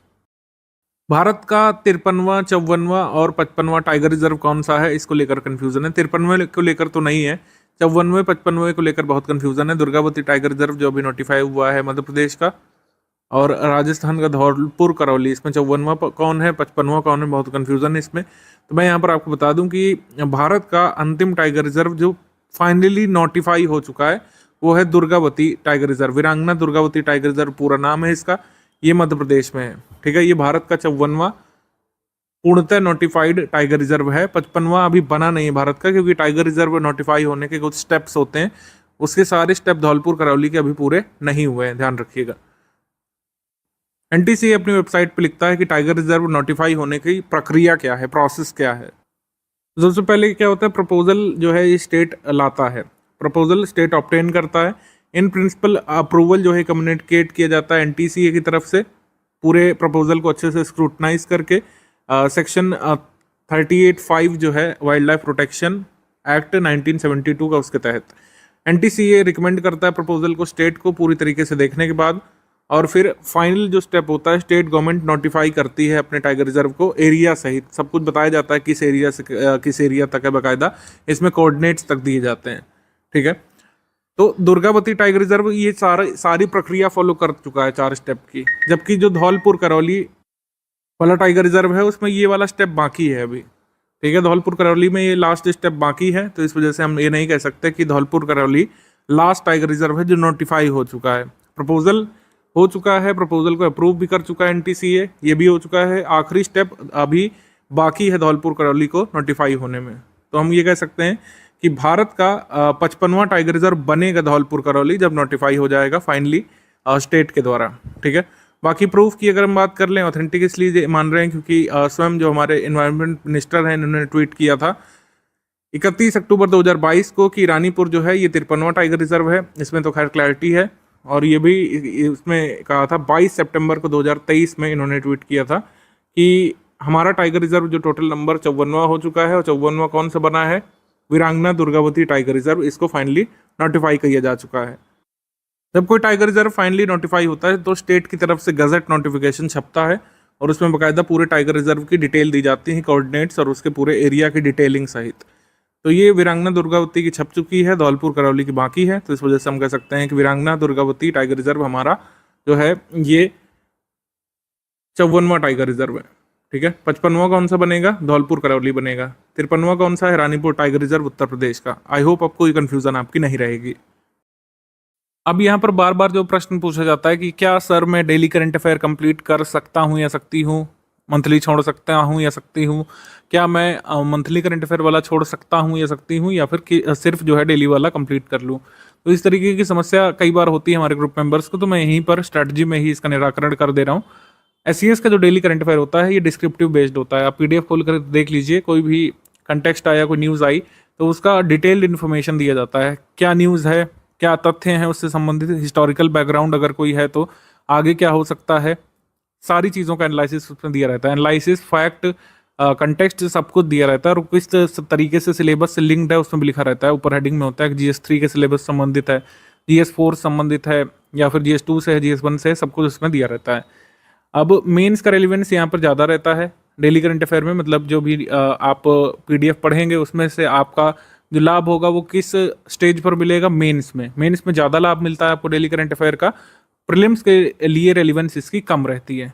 वहीं अगर हम तुलना करें रेलिवेंस डेली करंट अफेयर के कंपैरिजन में मंथली करंट अफेयर की, प्रीलिम्स के लिए वेरी हाई रहती है और मेंस में इसकी ज़्यादा कोई रेलिवेंस रहती नहीं है। और जो मंथली करंट अफेयर होता है बहुत ही टू द पॉइंट आपने देखा होगा दिया रहता है, जितना एग्जाम में पूछी जा सकती हैं प्रीलिम्स वाले में आपके ऑब्जेक्टिव पेपर के लिहाज से उसको बनाया जाता है। बेसिकली ऑब्जेक्टिव एग्जाम में जिस तरीके के तथ्य पूछे जा सकते हैं, जिस तरीके के फैक्ट या इन्फॉर्मेशन पूछी जा सकती है, उसी हिसाब से उसको डिज़ाइन किया जाता है, उसी हिसाब से लिखा जाता है। कई बार आप देखेंगे कि monthly current affair pre special बहुत ही लिमिटेड नंबर ऑफ पेजेस का स्टडी फॉर सिविल सर्विस का होता है, और उसमें कई बार आपको नोट मेकिंग की भी आवश्यकता नहीं पड़ती है, क्योंकि वो अपने आप में बहुत शॉर्ट होता है। जो मंथली करंट अफेयर होता है या फिर जो यूपी करंट अफेयर होता है बहुत शॉर्ट में हम लोग देते हैं, इन्फॉर्मेशन डेंस होता है। मान लीजिए कोई स्कीम आई है तो जितने इन्फॉर्मेशन उसकी जरूरी है वो सब हम देते हैं उसमें, लेकिन जितना गैर जरूरी चीज़ें होती हैं उसको हम लोग नहीं देते हैं। ठीक है, जैसे स्कीम के डिसएडवांटेजेस वगैरह हम नहीं देते हैं आपके प्रीलिम्स वाले में, क्योंकि प्रीलिम्स में वो उस चीज़ की डिमांड नहीं है। और जबकि मेंस वाले में सब कुछ देते हैं, जो डेली करंट अफेयर होता है उसमें सब कुछ दिया रहता है कि जो स्कीम आई है उसकी क्या ड्रॉबैक्स हो सकते हैं, आगे के इम्प्लीकेशंस क्या हो सकते हैं, सब कुछ की एनालिसिस जो है वो डेली करंट अफेयर में होती है। जबकि प्रीलिम्स वाले में क्या रहता है कि फोकस यहाँ पे किया जाता है कि आप लेस नंबर ऑफ पेजेस पढ़ करके मोर नंबर ऑफ क्वेश्चंस अपने ऑब्जेक्टिव प्रीलिम्स एग्जाम में GS पेपर 1 में कर सकें। तो ये डिफरेंस होता है डेली करंट अफेयर में, मंथली करंट अफेयर में। अब आपको यहाँ पर भान हो गया होगा कि डेली करंट अफेयर क्यों पढ़ना चाहिए और मंथली करंट अफेयर क्यों पढ़ना चाहिए, यूपी करंट अफेयर क्यों पढ़ना चाहिए।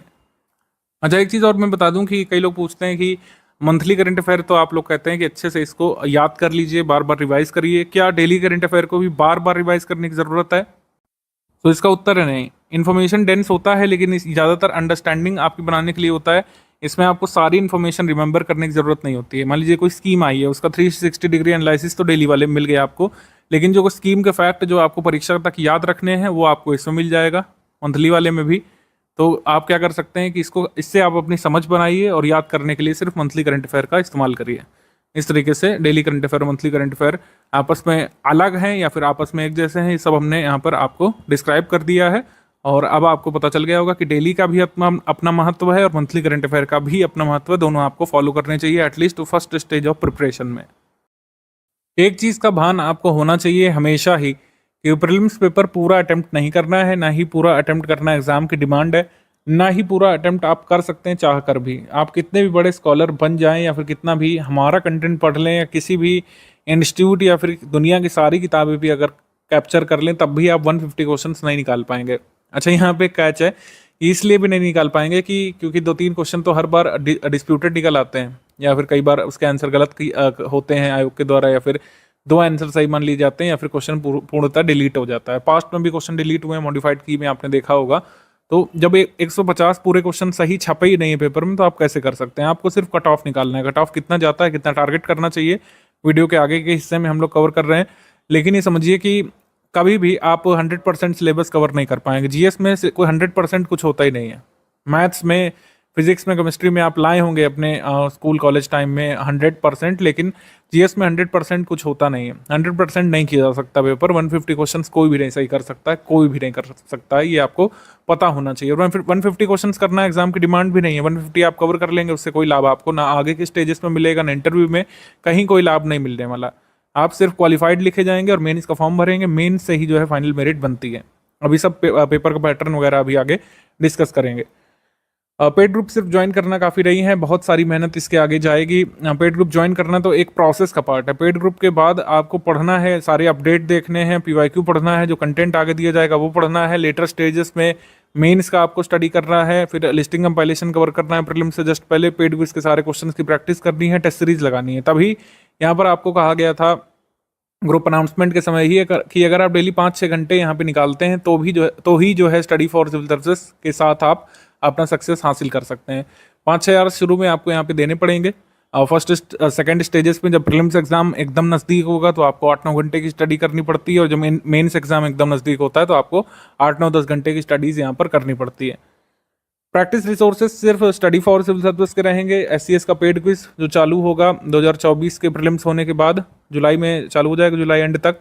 एससीएस का पीवाईक्यू कंपाइलेशन आपको करना है, एससीएस की टेस्ट सीरीज पढ़नी है, और एससीएस का एमसीक्यू बैंक ये आपको लास्ट प्रायोरिटी पे रखना है। अगर समय बचता है तो एससीएस का एमसीक्यू बैंक आप कर सकते हैं, अदरवाइज आपको इतना ही सफिशिएंट होता है कई बार। फर्स्ट प्रायोरिटी ये है, सेकंड प्रायोरिटी पीवाईक्यू कंपाइलेशन है, थर्ड प्रायोरिटी यहाँ पर आपकी टेस्ट सीरीज है। तो ये तीनों तो करना ही है। प्रायोरिटी कोई भी रखें, पहले ये करें, पहले वो करें, या पहले वो करें, ये आप डिसाइड कर सकते हैं। लेकिन 3 चीज़ें प्रैक्टिस रिसोर्सेज के रूप में कंपल्सरली आपको पढ़नी ही पड़ती हैं। स्टडी फॉर सिविल सर्विस का ये कमिटमेंट जो चार्ट होता है हम लोग देते हैं, कंपाइलेशन और लिस्टिंग पीडीएफ, ये आपको 6th वर्जन अब मिलेगा 2025 के लिए। ये कब मिलेगा, इसकी डेट्स यहाँ पर प्रस्तावित लिख दी गई है। ये 28 अक्टूबर को इतिहास का मिल जाएगा, ज्योग्राफी का आपको 19 अक्टूबर को मिल जाएगा, पर्यावरण का 28 सितंबर को पहले ही मिल जाएगा, विज्ञान का 15 नवंबर को, पॉलिटी का 22 नवंबर को, इकोनॉमी का 25 नवंबर को कंपाइलेशन लिस्टिंग पीडीएफ आपको मिल जाएगा। ये टोटल प्रीलिम्स ओरिएंटेड होता है। कंपाइलेशन लिस्टिंग से मेंस का कोई लेना देना नहीं है, प्रीलिम्स ओरिएंटेड कंटेंट होता है, और प्रीलिम्स के लिए आपको इसको स्टडी करना पड़ता है। लेकिन अभी क्या पढ़ेंगे, अब आप सोचेंगे अक्टूबर तक कुछ नहीं पढ़ना है, छुट्टी, ऐसा कुछ नहीं है। अभी मैं वो चीज़ें बताने जा रहा हूँ जो आपको पढ़ना है शुरू में। एग्जाम पैटर्न या फिर परीक्षा योजना क्या है, इसके बारे में देख लेते हैं। हिंदी माध्यम में लिखा हुआ है, लेकिन सब कुछ समझ में आ जाएगा, इतना आपको समझना चाहिए। मेंस में हिंदी पेपर भी देना है। हिंदी से अंग्रेजी माध्यम वाले दूरी नहीं बनाइए, अंग्रेजी माध्यम से हिंदी माध्यम वाले दूरी नहीं बनाइए उतना। सब कुछ जो है समन्वय बना करके चलिए। सबसे पहला स्टेज आपका प्रारंभिक परीक्षा यानी कि प्रीलिम्स एग्जाम होता है। इसमें जीएस पेपर 1 का पेपर होता है, उसी से आपका मेंस डिसाइड होता है कि आप दे पाएंगे कि नहीं। कहने का मतलब है कि प्रीलिम्स का जो जीएस पेपर 1 होता है उसी का कट ऑफ बनता है, और उसी से डिसाइड होता है कि आप मेंस लिख पाएंगे या नहीं। 1/3 की निगेटिव मार्किंग दोनों ही पेपर्स में होती है, प्रीलिम्स में, जीएस पेपर 1 में भी और सीसैट पेपर में भी। सीसैट पेपर क्वालिफाइंग नेचर का होता है, 33% इसमें आपको लाने पड़ते हैं, और अगर 33% आप लाने में फेल हुए तो जीएस का पेपर आपका कितना भी अच्छा गया हो उसमें जो है नहीं माना जाएगा। तो दोनों ही पेपर्स में समन्वय बनाना है। जीएस पेपर 1 का कट ऑफ क्लियर करना है, और जीएस पेपर 2 यानी सीसैट हम लोग जो कह सकते हैं, इसमें क्वालिफाइंग मार्क्स आपको सिक्योर करना ही करना है। Post wise category wise cut off इसमें बनती है। 2023 वाली कट ऑफ आई नहीं है, फाइनल कट ऑफ 2022 वाली आ चुकी है, उसका एनालिसिस अभी दिखाएंगे। जो मेन जो कह सकते हैं खेल होता है जिससे आप एसडीएम डीवाईएसपी बनने का सपना पाल रहे हैं, वो है मेन का मतलब मेंस। तो जीएस के 6 पेपर इसमें होते हैं, ऑप्शनल अब है नहीं यूपीपीएससी में, ऑप्शनल चॉइस सो सब हट गई है। ये कंपलसरी पेपर हैं 6 कंपलसरी जीएस पेपर, इसमें 4 कन्वेंशनल वाले 1 to 4 और 5-6 जो है यूपी स्पेशल वाले पेपर हो गए हैं। और इसके लिए काफ़ी यहाँ पे प्रयास किया गया था हमारे स्टूडेंट्स प्रेशर ग्रुप्स के द्वारा। फाइनली यूपी स्पेशल जुड़ा, हमने भी इसके लिए काफ़ी सारे प्रयास किए थे एज एन इंस्टीट्यूट की। लेवल प्लेइंग फील्ड सभी स्टूडेंट को मिलना चाहिए। कई हर बार जब मार्कशीट आती थी कुछ ना कुछ विवाद होता रहता है कि फला ऑप्शनल ग्रुप को ज़्यादा लाभ मिला इस बार, फला ऑप्शनल ग्रुप को डिसएडवांटेज मिला। मार्किंग में। तो ये चीज़ें अब खत्म हो चुकी हैं। जीएस पेपर 5, जीएस पेपर 6 और जीएस 1 to 4 ये पेपर्स आपको देने हैं। 2 कंपलसरी पेपर और हैं। सामान्य हिंदी का जो पेपर है ये होता है और एक निबंध का पेपर होता है। निबंध उत्तर प्रदेश में आप यूपीपीएससी के द्वारा जो ये मेंस कराया जाता है इसमें हिंदी माध्यम में लिख सकते हैं या इंग्लिश माध्यम में या उर्दू माध्यम में। 3 चॉइसेस यहाँ पर होती हैं, पेपर में ही लिखा रहता है। तो वो हिंदी, इंग्लिश, उर्दू में निबंध लिखा जा सकता है, लेकिन समान हिंदी का पेपर आपको कंपलसरीली देना है। कई लोग जो यूपीएससी से यहाँ माइग्रेट होते हैं बार बार ये सवाल पूछते हैं, मैं बार बार रिप्लाई करता हूँ, एक बार फिर से कर दे रहा हूँ कि यूपीपीएससी मेंस में 150 मार्क्स का हिंदी का पेपर समान हिंदी का आपको कंपलसरीली देना होता है और इसके मार्क्स मेरिट में जुड़ते हैं। 1500 नंबर के यहाँ पर लिखित पेपर होते हैं और 1500 नंबर में हिंदी का मार्किंग यहाँ पे जोड़ी जाती है। साक्षात्कार यानी पर्सनैलिटी टेस्ट आपका 100 अंकों का होता है और फाइनल जो कट ऑफ बनती है पोस्ट वाइज कैटेगरी वाइज बनती है और इसमें न्यूनतम मार्क्स यानी कि जो मेरिट है वो आपको क्रॉस करना पड़ता है और तभी आपको जो है पोस्ट इसमें मिलती है। तो न्यूनतम मार्क्स आपको इसमें लाना पड़ता है, अधिकतम न्यूनतम का ब्यौरा जो है आयोग देता है फाइनल रिजल्ट में। तो न्यूनतम आपको लाना पड़ता है जो पोस्ट आपको चाहिए। पेपर का पैटर्न समझ लीजिए, आप समझ लेते हैं सिलेबस। जो प्रीलिम्स का समान अध्ययन का सिलेबस है वो यहाँ पे दिया हुआ है। समान अध्ययन परिशिष्ट 5 में हर बार दिया रहता है। तो इसमें आपने देखा हिंदी इंग्लिश दोनों में लिखा हुआ इतना ही सिलेबस दिया रहता है। कई लोग कंफ्यूज रहते हैं कि बस इतना ही सिलेबस है। बस इतना ही कहने के लिए है, सिलेबस बहुत बड़ा है आयोग का। और कई आयोग ऐसे होते हैं जो डिटेल्ड सिलेबस देते हैं। फॉर इंस्टांस यूकेपीएससी हो गया, सीजीपीएससी हो गया, इवन झारखंड का भी जो है काफ़ी डिटेल्ड सिलेबस लिख करके आता है, उसमें काफ़ी सारा इंसाइट आपको मिलता है। तो इसमें सिलेबस पढ़ करके ही इन आयोगों में आपको अंदाजा पड़ जाता है कि क्या क्या आने वाला है, कैसा पेपर बन सकता है। जबकि यूपीपीएससी में उल्टा, यूपीपीएससी में सिलेबस से ज़्यादा कोई आइडिया नहीं मिलता है, आइडिया मिलता है प्रीवियस ईयर क्वेश्चन से। तो पीवाईक्यू से ज़्यादा आइडिया मिलता है इसमें। जैसे इसमें अगर आप देखें, इसमें करंट इवेंट्स नेशनल और इंटरनेशनल इंपॉर्टेंस के लिखे हुए हैं। On current events of national and international importance candidates will be expected to have knowledge about them. मतलब कैंडिडेट्स को राष्ट्रीय अंतर्राष्ट्रीय समसामयिकी का नॉलेज होना चाहिए, लेकिन किस तरीके की समसामयिकी, किस हद तक पूछेंगे, इसका भान आपको पीवाईक्यू देख करके ही होता है। तभी पीवाईक्यू का महत्व होता है सिलेबस को डिसर्न करने के लिए, सिलेबस को समझने के लिए। जैसे सस्टेनेबल डेवलपमेंट इसमें दिया हुआ, तो सस्टेनेबल डेवलपमेंट से लगातार क्वेश्चन एग्जाम में आ रहे हैं। पॉवर्टी इंक्लूजन से क्वेश्चन आ रहे हैं। पॉवर्टी का बेसिक्स कई बार आता है, जैसे हमने बेसिक बुक भी बताई, तो उसमें क्लास 9th एनसीईआरटी हमने हमेशा रिकमेंड की है क्योंकि इससे लाभ मिलता है 1-2 क्वेश्चन का, क्योंकि पॉवर्टी का बेसिक इसमें अच्छे से समझाया हुआ है। तो क्लास 9th की जो एनसीईआरटी बुक है इकोनॉमी की, उसमें आपके ये पॉवर्टी वाला कॉन्सेप्ट क्लियर हो जाता है। बाकी पॉवर्टी के जो फैक्ट्स हैं, कोई रिपोर्ट आती है, कोई डेटा आता है, तो वो तो हम मंथली करंट अफेयर में कवर कराते ही हैं। पॉवर्टी इंक्लूजन, डेमोग्राफिक्स और social sector initiative. Social sector initiatives में ज़्यादातर क्या पूछा जाता है, गवर्नमेंट स्कीम्स ज़्यादातर पूछी जाती हैं सोशल सेक्टर इनिशिएटिव में। तो इसी वजह से मैंने कहा कि पीवाईक्यू से अंदाजा पड़ता है कि सिलेबस हमसे क्या कहना चाह रहा है। कई बार सिलेबस कभी कंफ्यूज भी करता है लोगों को। जैसे यहाँ पर लिखा हुआ है कि एक वेल एजुकेटेड पर्सन जिसके पास कोई स्पेशल क्वालिफिकेशन साइंटिफिक डिसिप्लिन का नहीं है, वो भी ऐसे क्वेश्चन का आंसर कर चुकेगा जो आयोग पूछेगा प्रीलिम्स में। ऐसा नहीं है, साइंस का अच्छा खासा आपको कवरेज रखना पड़ता है। इवन सभी सब्जेक्ट का, चाहे पॉलिटी हो चाहे इकोनॉमी हो, एक अच्छा खासा नॉलेज आपको गेन करना पड़ता है प्रीलिम्स के क्वेश्चन सही करने के लिए। तो ये सब जुमलेबाजी में मत पड़िएगा कि जनरल साइंस है तो ऐसे ही कर लेंगे चलते फिरते, ऐसा नहीं होगा, काफ़ी पढ़ना पड़ेगा यहाँ पे। बाकी सीसैट का पेपर है, सीसैट में अभी से मैं नहीं कहूँगा कि ज़्यादा इसमें मेहनत कीजिए, अभी हमारे पास काफ़ी टाइम है पहली बात तो। हालांकि ये सिलेबस देख करके आप अपना माइंड मेकअप करिए सबसे पहले कि 33% लाने के लिए कौन कौन से जो एरियाज़ हैं उन पर टारगेट करेंगे। जैसे इसमें एलिमेंट्री मैथ्स आती है up to class 10th level, तो जो इंजीनियरिंग बैकग्राउंड से हैं या फिर जो एमएससी मैथ्स वगैरह से हैं या फिर आप ऐसे डिसिप्लिन से हैं जहाँ पर मैथ्स पढ़ाई जाती है, तो इसमें आपको ज़्यादा हानि नहीं होती है, ज़्यादा आपको इसमें सोचना समझना नहीं पड़ता है। मैक्सिमम क्वेश्चन आप इससे निकाल लेते हैं रीजनिंग और मैथ्स के। फिर जनरल इंग्लिश है, इंग्लिश मीडियम से अगर आपकी एजुकेशन हुई है तो उस हद तक की इंग्लिश आप ऑलरेडी तैयार कर चुके होते हैं। कुछ ब्रशअप करना पड़ता है आपको टॉपिक्स, जैसे पार्ट ऑफ स्पीच है, एक्टिव पैसिव हो गया, और ट्रांसफॉर्मेशन ऑफ सेंटेंस है, डायरेक्ट इनडायरेक्ट के रूल्स, पंक्चुएशन रूल्स एक बार आपको देखने होते हैं, इडियम्स कुछ लर्न करने पड़ते हैं, वोकैबुलरी थोड़ा सा लर्न करनी पड़ती है। और ये जो चीज़ें हैं ये की जा सकती हैं 10-5 दिवस के टाइम स्पैन में। पूरा जनरल इंग्लिश आप सीसैट का तैयार कर सकते हैं 10-5 दिवस के टाइम स्पैन में, डेली 2 घंटे आप सामान्य हिंदी पूरा कंप्लीट कर सकते हैं। तो मैं कहूँगा कि अभी इतना जल्दी करने की पहली बात तो ज़रूरत भी नहीं, क्योंकि एग्जाम से पहले एक बार ब्रशअप करना पड़ेगा। लेकिन एक बार ये अच्छे से देख लीजिए, थोड़े से सीसैट के पीवाईक्यू लगा सकते हैं आप, पीवाईक्यू देख सकते हैं शुरुआत में, पहले 1-2 मंथ फर्स्ट स्टेज में पीवाईक्यू देखिए कि सीसैट में क्या क्या आता है, उतना भी सफिशिएंट है यहाँ पर। बाकी सीसैट की आगे स्ट्रैटेजी आपको ग्रुप में मिलती रहेगी। प्रीवियस ईयर एग्जामिनेशंस में जीएस पेपर 1 प्रीलिम्स का कट ऑफ क्या रहा है और क्या टारगेट आपको रखना चाहिए, इसके बारे में बात कर लेते हैं। अभी तो टारगेट वगैरह एग्जाम से पहले भी हम लोग कई बार डिस्कस करेंगे, लेकिन एक ओवरऑल माइंड मेकअप जो आपको लेकर के चलना है इस पर बात कर लेते हैं। कट ऑफ 2018 से हम यहाँ पर डिस्कस करेंगे, क्योंकि पैटर्न इससे पहले बहुत अलग था। जीएस पेपर मेन से GS paper 1, GS paper 2 objective होते थे, 2 ऑप्शनल हुआ करते थे, तो कट ऑफ उससे पहले का डिस्कस करने का कोई लाभ नहीं है यहाँ पर। 2018 से पैटर्न चेंज हुआ है, उसको देख लेते हैं। तो 126 नंबर यहाँ पर कट ऑफ गया था, यानी कि 200 में से 126 नंबर आपके होने चाहिए थे। अच्छा, यूपीपीएससी में एक चीज़ ध्यान रखिएगा कि 150 क्वेश्चंस आते हैं जीएस पेपर 1 में, लेकिन मार्क्स होते हैं 200। ये बड़ा जरूरी ध्यान रखना। जीएस पेपर 1 जो ऑब्जेक्टिव होता है उसमें 200 मार्क्स का पेपर होता है, लेकिन क्वेश्चंस 150 होते हैं। सीसैट पेपर में 100 क्वेश्चंस होते हैं, तो इसमें जीएस पेपर 1 में 126 नंबर आपको 200 में से लाने थे। 94.5 क्वेश्चंस आपके सही होने चाहिए थे। पीसीएस के 2019 पेपर में 117 नंबर यहाँ पर कट ऑफ गया था। ये यूआर के लिए मैं कट ऑफ बता रहा हूँ, अदर कैटेगरीज के लिए अभी यहाँ पे नहीं डिस्कस कर रहा हूँ। अदर कैटेगरीज के लिए कम कम रहता है अपने अपनी कैटेगरीज के हिसाब से। अगर मैं हर कैटेगरी के बताऊंगा तो लंबी लंबी लिस्टें होंगी, फिर आप कंफ्यूज होंगे। टारगेट करते समय जो हाईएस्ट कट ऑफ जाता है यूआर का, उसके बारे में सोच करके आप चलिए। जिस भी कैटेगरी में आप आते हैं उसका कम कम रहता है। तो जीएस पेपर 1 में 2019 में 117 यहाँ पे कट ऑफ गया था। 200 मार्क्स में से 87.75 क्वेश्चंस आपको निकालने थे नेगेटिव के बाद। पीसीएस 2020 में 110 ही कट ऑफ गया था, पेपर टफ लेवल का आया था। 2021 में 115 कट ऑफ यहाँ पे गया था, और 2022 में यहाँ पर कट ऑफ गया था 112।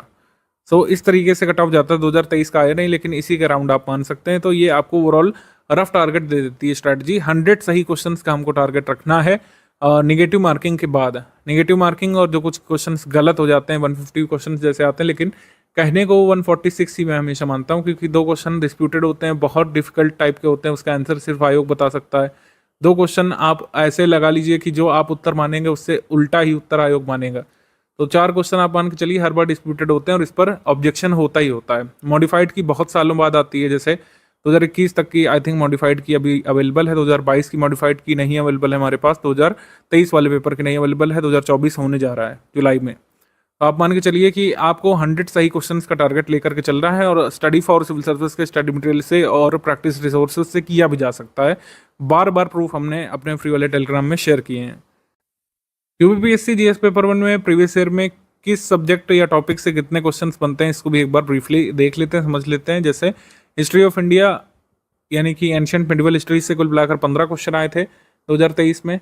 2022 में भी 15 क्वेश्चन इसमें आए थे, और 8 क्वेश्चन आए थे 2021 वाले पेपर में, एंड 16 क्वेश्चन 2020 वाले पेपर में।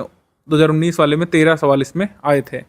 इंटरनेशनल मूवमेंट या फिर मॉडर्न हिस्ट्री से आए थे 11 प्रश्न, 9 प्रश्न, 11 प्रश्न, 6 और 9। तो इस तरीके से आप मान के चलिए 1/6 लगभग वेटेज जो होता है 28 से 29 से 30 क्वेश्चन ओवरऑल हिस्ट्री पोर्शन से बनते हैं। तो काफ़ी इंपॉर्टेंट टॉपिक होता है हिस्ट्री प्रीलिम्स एग्जाम के लिए। और इंडियन इकोनॉमी से 11 सवाल आए थे, जिसमें 7 करंट अफेयर के थे, इसमें 4 प्रश्न आए थे, इसमें करीब 2 करंट अफेयर के थे। 8 क्वेश्चन इसमें आए थे 2021 में, मोस्टली करंट अफेयर से लिंक होकर के आए थे। तो इकोनॉमी स्टैटिक और इकोनॉमी करंट अफेयर में क्या डिफरेंस होता है, इसको एक बार देख लेते हैं। इकोनॉमी स्टैटिक और इकोनॉमी करंट अफेयर क्वेश्चन में डिफरेंस होता है, जब भी हम डेफिनेशन बेस्ड क्वेश्चन या फिर एनसीईआरटी बेस्ड क्वेश्चन या फिर जो इस्टेब्लिश्ड नॉर्म्स हैं, जो नियम है, नियम कायदे कानून जो सरकार बना चुकी है, उस पर बात करते हैं, तो वो होता है आपका इकोनॉमी स्टैटिक, हम लोग उसको बोलते हैं। जैसे इसमें पूछा कि पॉवर्टी एस्टिमेशन का क्या मेथड भारत में फॉलो किया जाता है, तो हेड काउंट रेशियो फॉलो होता है। कैलोरी इनटेक से भी पॉवर्टी एस्टिमेशन भारत में हुआ है, और हाउस होल्ड कंजप्शन एक्सपेंडिचर से होता है। पर कैपिटा इनकम से भारत में कभी पॉवर्टी एस्टिमेशन होता नहीं, क्योंकि पर कैपिटा इनकम भारत में नहीं अवेलेबल हो पाती कई बार, और एक कुछ पैरेलल इकोनॉमीज भारत में चल रही हैं, इनफॉर्मल सेक्टर है। तो इसमें क्या होता है कि भारत में पर कैपिटा इनकम से पॉवर्टी एस्टिमेशन नहीं हुआ है कभी आज तक। तो ये हो गया इकोनॉमी। अब मान लीजिए पॉवर्टी एस्टिमेशन का कोई नया मेथड अनाउंस हो जाता है, तो वो हो जाएगा इकोनॉमी करंट अफेयर। जैसे इकोनॉमी करंट अफेयर में जो नया इकोनॉमिक सर्वे या फिर जो नया बजट आता है, उससे कई बार प्रश्न आते हैं। ये पेपर है 2020 वाले पेपर का, और इसमें बजट 2020-21 से देखिए प्रश्न पूछा गया है। कृषि की आय दोगुनी करने के लिए ग्रामीण विकास पर ध्यान केंद्रित किया गया है बजट 2020-21 में, और इसमें 16 पॉइंट प्रोग्राम कृषि, सिंचाई, ग्रामीण विकास के लिए यहाँ पे अनाउंस किए गए थे। तो अब आप ये मान के चलिए, अगर बजट से आपके 2025 वाले पेपर में सवाल आया, तो किस बजट से प्रश्न आएगा? बजट आएगा बजट 2025-26 से, ये आप मान के चलिए। तो बजट 2025-26 से यहाँ पे प्रश्न पूछा जाएगा, ना कि बजट 2020-21 से। तो तो ये हो गया इकोनॉमी करंट अफेयर। जैसे बजट से ये प्रश्न बन सकता है, 2021 वाले एक पेपर में पूछा गया था कि 2021-22 के बजट में जो जो एलोकेशन किए गए हैं उसके हिसाब से इसको क्रम से लगा दीजिए। ठीक है, तो ये हो गया। मैं आपको जो बताने की कोशिश कर रहा हूँ कि जब भी इकोनॉमी करंट अफेयर का सवाल होता है तो वो प्रश्न हर साल बदल जाएगा। आपकी बार जो सवाल आएगा 2024 वाले पेपर में या फिर आपके 2025 वाले पेपर में वो लेटेस्ट बजट से आएगा, पुराने बजट से नहीं। जैसे पुरानी कोई गवर्नमेंट स्कीम पूछी या पुरानी जो कमिटीज़ हैं पॉवर्टी एस्टिमेशन संबंधित या फिर किसी अन्य कार्य के लिए बनाई गई कमेटी, उससे संबंधित अगर चीज़ें पूछेंगे तो उसको हम लोग कहेंगे इकोनॉमी करंट अफेयर। जैसे पुरानी स्कीम्स इसमें पूछी, नाबार्ड की स्थापना कब हुई, किसान क्रेडिट कार्ड कब आया था, और establishment of regional rural bank ये कब कब हुआ था, तो ये आपका इकोनॉमी स्टैटिक हो गया। इकोनॉमी में डेफिनेशन बेस्ड क्वेश्चन की कोर इन्फ्लेशन क्या होता है, हेडलाइन इन्फ्लेशन क्या होता है, WPI क्या होता है, CPI क्या होता है, ठीक है, एब्सोल्यूट पॉवर्टी किसे कहते हैं, ये सब जो चीज़ें डेफिनेशन बेस्ड है, जो इस्टेब्लिश्ड डेफिनेशन है उसको हम लोग बोलेंगे इकोनॉमी स्टैटिक, और जो नवीन चीज़ें पूछेंगे उसको बोलेंगे इकोनॉमी करंट अफेयर। जैसे अगर आपसे पूछें कि रिप्लेसमेंट लेवल फर्टिलिटी की वैल्यू क्या होती है, तो ये हो जाएगा 2.1, ये स्टैटिक हो गया। लेकिन अभी भारत में पूछें कि TFR कितनी चल रही है, जैसे ये पूछा प्रीवियस ईयर में 2015-16 के हिसाब से, अगर 19-20 के हिसाब से पूछें तब ये आंसर डिफरेंट हो जाएगा, तो इसको हम लोग बोलेंगे economy current affair. General science के इसमें क्वेश्चन ज़्यादा आते हैं। साइंस टेक्नोलॉजी क्वेश्चन UPPSC में कम आते हैं। साइंस टेक्नोलॉजी जैसे UPSC में आजकल ज़्यादा पूछी जा रही है, इसमें जनरल साइंस आती है। जनरल साइंस और साइंस टेक में क्या अंतर है इसको भी देख लेते हैं थोड़ा सा। जनरल साइंस का मतलब हो गया जो हम चीज़ें डेफिनेशन NCERT में पढ़ते हुए आ रहे हैं, जो इस्टेब्लिश्ड चीज़ें हैं, जैसे कौन क्या होता है, हमारे बॉडी की वर्किंग कैसी होती है, कौन से केमिकल का क्या यूज़ है। जैसे आपसे पूछ लें कि वुड स्पिरिट जो है किसे कहते हैं, वुड स्पिरिट,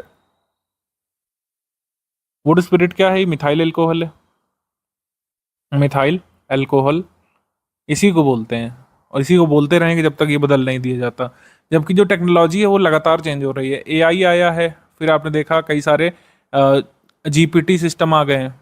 GPT का फुल फॉर्म आपसे पूछ लें, या फिर जो कई सारे लार्ज लैंग्वेज मॉडल्स आ गए हैं, लार्ज लैंग्वेज मॉडल्स, LLM जिसको बोलते हैं।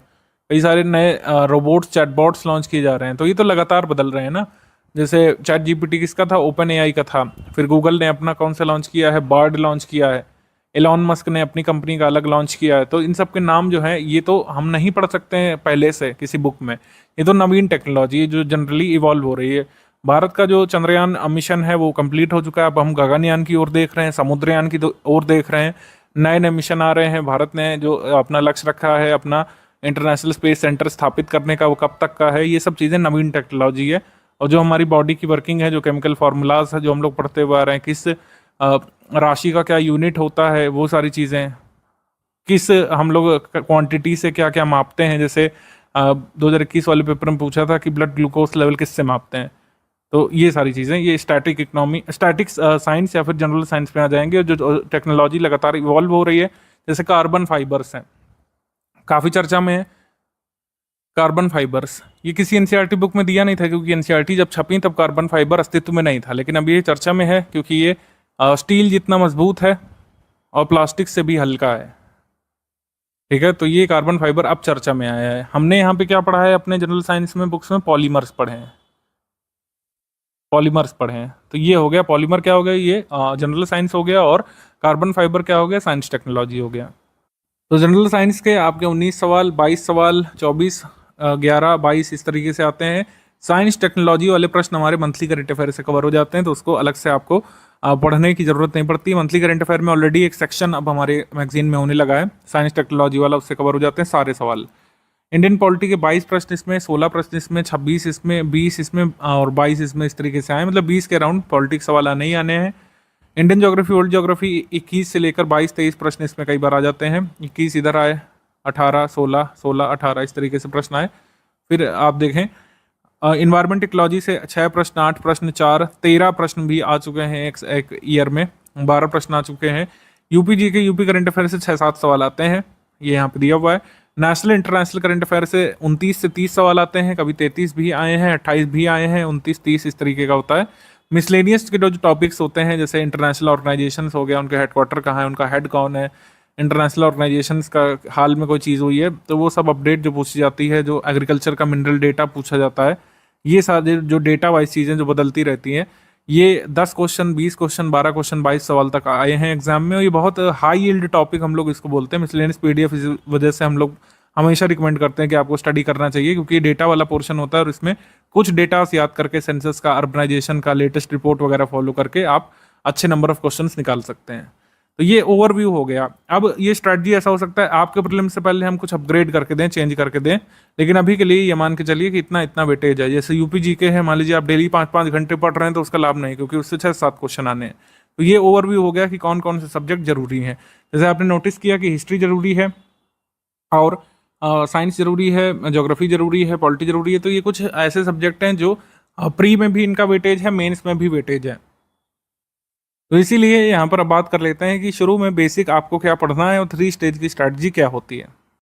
तो प्री मेंस के कुछ टॉपिक्स होते हैं जो कॉमन होते हैं, तो इसी वजह से इन्हीं की बेसिक बुक्स आपको रिकमेंड की जाती है। जैसे यूपी जीके की कोई बेसिक बुक नहीं हो सकती है, आर्ट कल्चर की कोई बेसिक बुक हम यहाँ पे नहीं रिकमेंड करते हैं। जिसका वेटेज है प्री मेंस में, उसी का बेसिक आपको कवर करना पड़ता है पहले स्टेज में। जैसे मॉडर्न हिस्ट्री और आधुनिक भारत का इतिहास हम लोग जो कह सकते हैं, प्री में भी जरूरी है ही, 8-9 क्वेश्चन प्रीलिम्स के लिए, और जीएस पेपर 1 में भी इसका रोल है। पॉलिटी राजव्यवस्था के लिए एम लक्ष्मीकांत की किताब यहाँ पे इंपॉर्टेंट होती है प्रीलिम्स के लिए और जीएस पेपर 2 के लिए। आर्ट कल्चर में सिर्फ मेंस में आता है, इस वजह से प्रारंभिक परीक्षा में जो तथ्य वगैरह होते हैं उसके लिए हम छोटी सी पीडीएफ दे देते हैं, फैक्चुअल लिस्टिंग उसी से कवर हो जाता है। बहुत बेसिक यहाँ पे आर्ट कल्चर में नहीं बनाना है। और ज्योग्राफी के लिए प्री में भी इसमें वेटेज है, फिजिकल ज्योग्राफी का जीएस पेपर 1 में भी है। इन्वायरमेंट में प्री और जीएस 3 मेंस में बेसिकली अपडेट्स इसमें पूछे जाते हैं। कोई स्कीम आ गई इन्वायरमेंटल डिग्रेडेशन के बारे में, विवेचना करने को आ सकता है। तो इन्वायरमेंट का बेसिक्स आता है प्रीलिम्स में और कॉन्सेप्ट आता है मेंस में, अप्लाइड जिसको हम लोग बोलते हैं। साइंस इसमें आती है प्रीलिम्स में, लेकिन साइंस टेक आती है जीएस 3 मेंस में। करंट अफेयर के लिए सिर्फ स्टडी फॉर सिविल सर्विस को फॉलो करिए प्री मेंस, और इंटरव्यू तक के लिए पूरा support study for civil service का आपको मिलता रहेगा। कैसे क्या पढ़ना है, क्या वेटेज है और किस पीडीएफ का क्या महत्व है, हम पहले ही डिस्कस कर चुके हैं। कुछ बेसिक बुक्स की रीडिंग रिकमेंडेड है और वो बेसिक बुक हमने शेयर भी कर दी है आपके ग्रुप में, आप देखेंगे। अभी मैं टॉपिक वाइज किस सब्जेक्ट के लिए कौन सी बुक है वो भी बता दूंगा, लेकिन ये समझिए कि पॉलिटी के लिए एम लक्ष्मीकांत की किताब यहाँ पे ज़रूरी है और रिकमेंडेड है, क्योंकि मेंस में भी इसका महत्व है। आपको प्रीलिम्स में भी पढ़ना है और मेंस में भी आपको हेल्प करती है। ओवरऑल अंडरस्टैंडिंग आपकी बन जाएगी। बाकी प्रीलिम्स के लिए कंपाइलेशन लिस्टिंग जो आएगी 6th वर्जन, वो आपके लिए सफिशिएंट होगी। फिर ज्योग्राफी के लिए कक्षा 6 से 12 तक की न्यू एनसीईआरटी बुक्स यहाँ पे रिकमेंडेड होती है। अगर आप 6 से 12 नहीं करते तो कम से कम 9 से 12 यहाँ पर रिकमेंडेड होता है, लेकिन 6 से भी कर लेंगे तो कोई इसमें घाटा नहीं है, अभी तो किया जा सकता है। अगर आपका टारगेट 2025 ही है तो आराम से सब चीज़ें कंप्लीट की जा सकती हैं। बहुत शनय शनय आप कंप्लीट कर सकते हैं बिना किसी जल्दीबाजी के। तो ये हो गया। और फिर अगर देखें तो हिस्ट्री में ओल्ड एनसीईआरटी बुक्स 3 खाली रिकमेंडेड है। एंशिएंट के लिए यानी प्राचीन भारत के इतिहास के लिए आर एस शर्मा की किताब, मध्यकालीन के लिए सतीश चंद्रा की, मॉडर्न के लिए बिपिन चंद्रा की किताब। इकोनॉमी के लिए क्लास 9 से लेकर 12th रिकमेंडेड है, माइक्रो इकोनॉमिक्स केवल। लेकिन अगर सिर्फ 9th वाली भी कर लेंगे, क्योंकि इसमें कह सकते हैं एम्प्लॉयमेंट और पॉवर्टी के बारे में है, तो उतना भी बेसिक सफिशिएंट है। बाकी क्लास 9 से 12 तक का पूरा समरी भी हम दे देते हैं, तो अलग अलग बुक पढ़ने की ज़रूरत नहीं होती है। अब देखिए सब्जेक्ट वाइज क्या कैसे पढ़ना है इसको समझ लीजिए, क्योंकि ये सवाल बार बार पूछा जाता रहता है कि सर सब्जेक्ट वाइज कैसे क्या पढ़ें। हिस्ट्री के लिए क्या करना है, हिस्ट्री के लिए जो ऊपर बेसिक बुक बताई गई है उसकी एक रीडिंग करना है। एंशिएंट के लिए आर एस शर्मा की, मिडवेल के लिए सतीश चंद्रा की, एस चंद्रा की, और मॉडर्न के लिए जो कह सकते हैं बिपिन चंद्रा की किताब है। अगर आपके पास बिपिन चंद्रा नहीं है स्पेक्ट्रम में तो उससे भी कंप्लीट कर सकते हैं अगर चाहें तो। वैसे बिपिन चंद्रा आपको करना चाहिए, क्योंकि बहुत ज़्यादा फैक्ट में नहीं डूबना है शुरू से, आपको बेसिक स्टोरी लाइन बनानी है हिस्ट्री के लिए। अच्छा, कुछ लोग समझते हैं कि इन किताबों से क्या पेपर में हो जाएगा, ऐसा कुछ नहीं है। ये सब बेसिक बनाने के लिए है और बेसिक बनाना ज़रूरी है, तभी आपको कंपाइलेशन लिस्टिंग का मैक्सिमम बेनिफिट मिलता है। तो क्या करना है, आपको बेसिक बुक की रीडिंग करनी है एक बार। फिर क्या कर सकते हैं, स्टडी फॉर सिविल सर्विस का पापा वीडियो, एंशिएंट का, मिडविल का, मॉडर्न का कवर कर सकते हैं रिवीजन के लिए। अगर वीडियो आपको लंबा लगता है, वीडियो देखने का आपके पास कोई टाइम नहीं है, तो आप क्या कर सकते हैं कि जो बेसिक बुक है उसकी आप एक बार रीडिंग कर लीजिए और हिस्ट्री के जो क्वेश्चन है उनको लगा लीजिए, और जो समरी पीडीएफ है हिस्ट्री की उसको एक बार रीड कर लीजिए, वो भी सफिशिएंट है। पापा वीडियो आप स्किप कर सकते हैं। अगर पापा वीडियो देखते हैं तो समरी स्किप कर सकते हैं। कोई भी एक काम आप करिए, हिस्ट्री के क्वेश्चंस लगाते रहिए, फिर आपको कंपाइलेशन लिस्टिंग मिल जाएगी सेकंड स्टेज के कंप्लीट होते ही।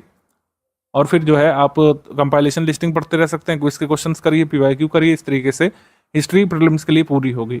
अब ज्योग्राफी के लिए सुनिए। ज्योग्राफी के लिए एनसीईआरटी 6 से 12th बेसिक बुक आपको कंप्लीट करनी चाहिए, बिल्कुल की भी जा सकती है। सभी का क्लास वाइज पापा वीडियो बना हुआ है। अगर आपको लगता है कभी बुक नहीं पढ़े हैं ज्योग्राफी की, तो क्या करिए, पापा वीडियो देख डालिए एक बार पहले और फिर बुक पढ़ना शुरू करिए, आपको सब चीज़ें अच्छे से समझ में आएगी। बुक में भी कोई लेटेस्ट अपडेट नहीं फॉलो करिए कि अरे सर इसमें तो जुपिटर के सैटेलाइट ही गलत लिखे हुए हैं। देखिए एनसीईआरटी से बेसिक बनाना है, आपको फैक्ट नहीं कवर करना है।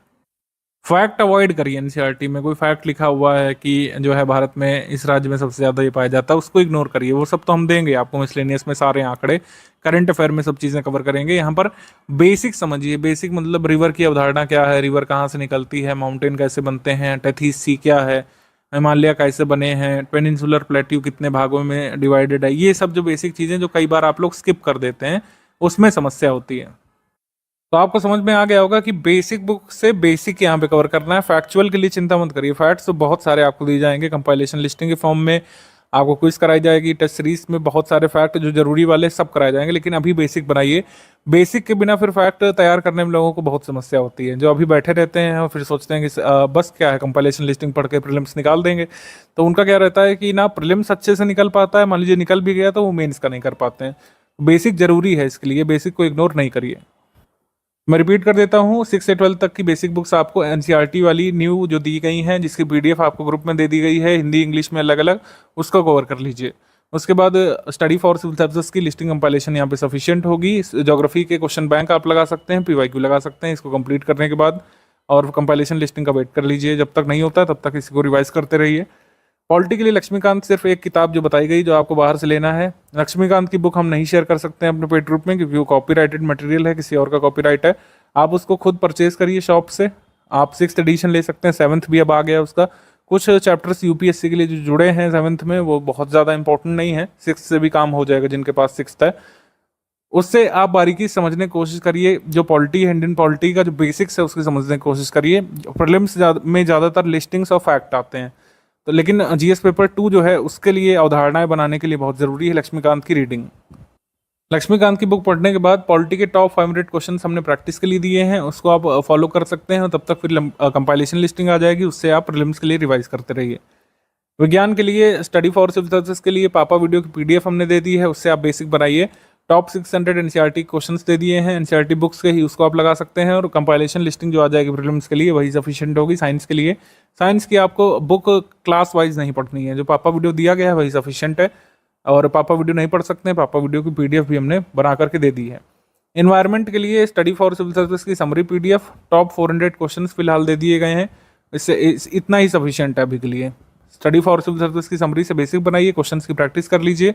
इन्वायरमेंट की कंपाइलेशन लिस्टिंग जो आ जाएगी प्रीलिम्स के लिए, केवल उसी को पढ़िएगा। मेंस के लिए भी इन्वायरमेंट का जो आपको कंटेंट मेंस ग्रुप में अलग से मिला होगा उससे होगा, क्योंकि इन्वायरमेंट में ज़्यादातर करंट अफेयर आते हैं मेंस में।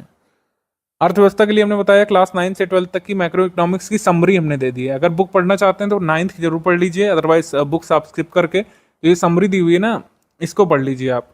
और फिर इकोनॉमी की हमने बेसिक फैक्ट की डेफिनेशन की कंपाइलेशन दे दी है स्टैटिक इकोनॉमी के लिए। मतलब स्टैटिक इकोनॉमी आप लोग अगर सोच रहे हो कि कैसे तैयार करें, तो जो इकोनॉमी की हमने कंपाइलेशन पीडीएफ दे दी है ग्रुप की शुरुआत में ही, उससे आपकी स्टैटिक इकोनॉमी और जो बेसिक कॉन्सेप्ट है वो कवर हो जाएंगे इकोनॉमी के।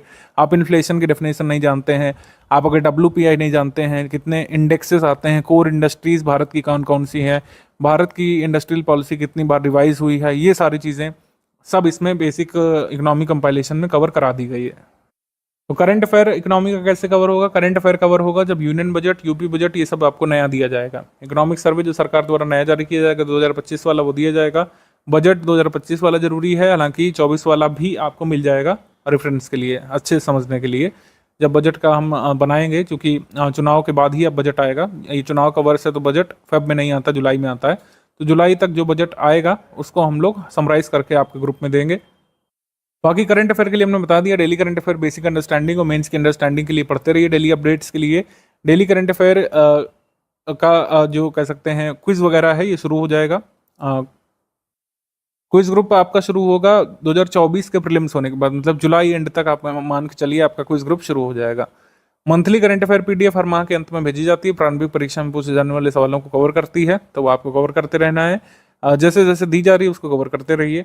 मिसलेनियस टॉपिक्स जो अपडेटेड अभी तक हैं वो हमने दे दिए हैं। 2025 में आपका पेपर है, कई आंकड़े कई बार बदल जाते हैं, तो जो भी अपडेट होगा, मान लीजिए ISFR नहीं आएगी आपके एग्जाम के लिए, वो आपको अपडेट करके दी जाएगी। यूपी स्पेशल में यूपी स्टैटिक जीके आती है, यूपी करंट अफेयर आती है। तो यूपी स्टैटिक जीके और यूपी जीके के टॉप 1000 क्वेश्चन ये स्टैटिक के लिए हैं, बाकी यूपी करंट अफेयर आपके ग्रुप में आता रहेगा। यूपी बजट, यूपी का कोई भी अपडेट आ गया, कोई रिपोर्ट आ गई, वो आपके ग्रुप में मिलता रहेगा। यूपी स्टैटिक इससे कवर होगा, यूपी स्टैटिक के नोट से और 1000 क्वेश्चन से। स्टैटिक मतलब उत्तर प्रदेश कितने इकोनॉमिकल जोन्स में डिवाइडेड है, कितने इकोलॉजिकल जोन्स में डिवाइडेड है, ठीक है। उत्तर प्रदेश में कितने बर्ड सेंचुरी हैं अभी तक, उत्तर प्रदेश में रामसर साइट कितने, ये सब स्टैटिक के नोट्स में कवर है।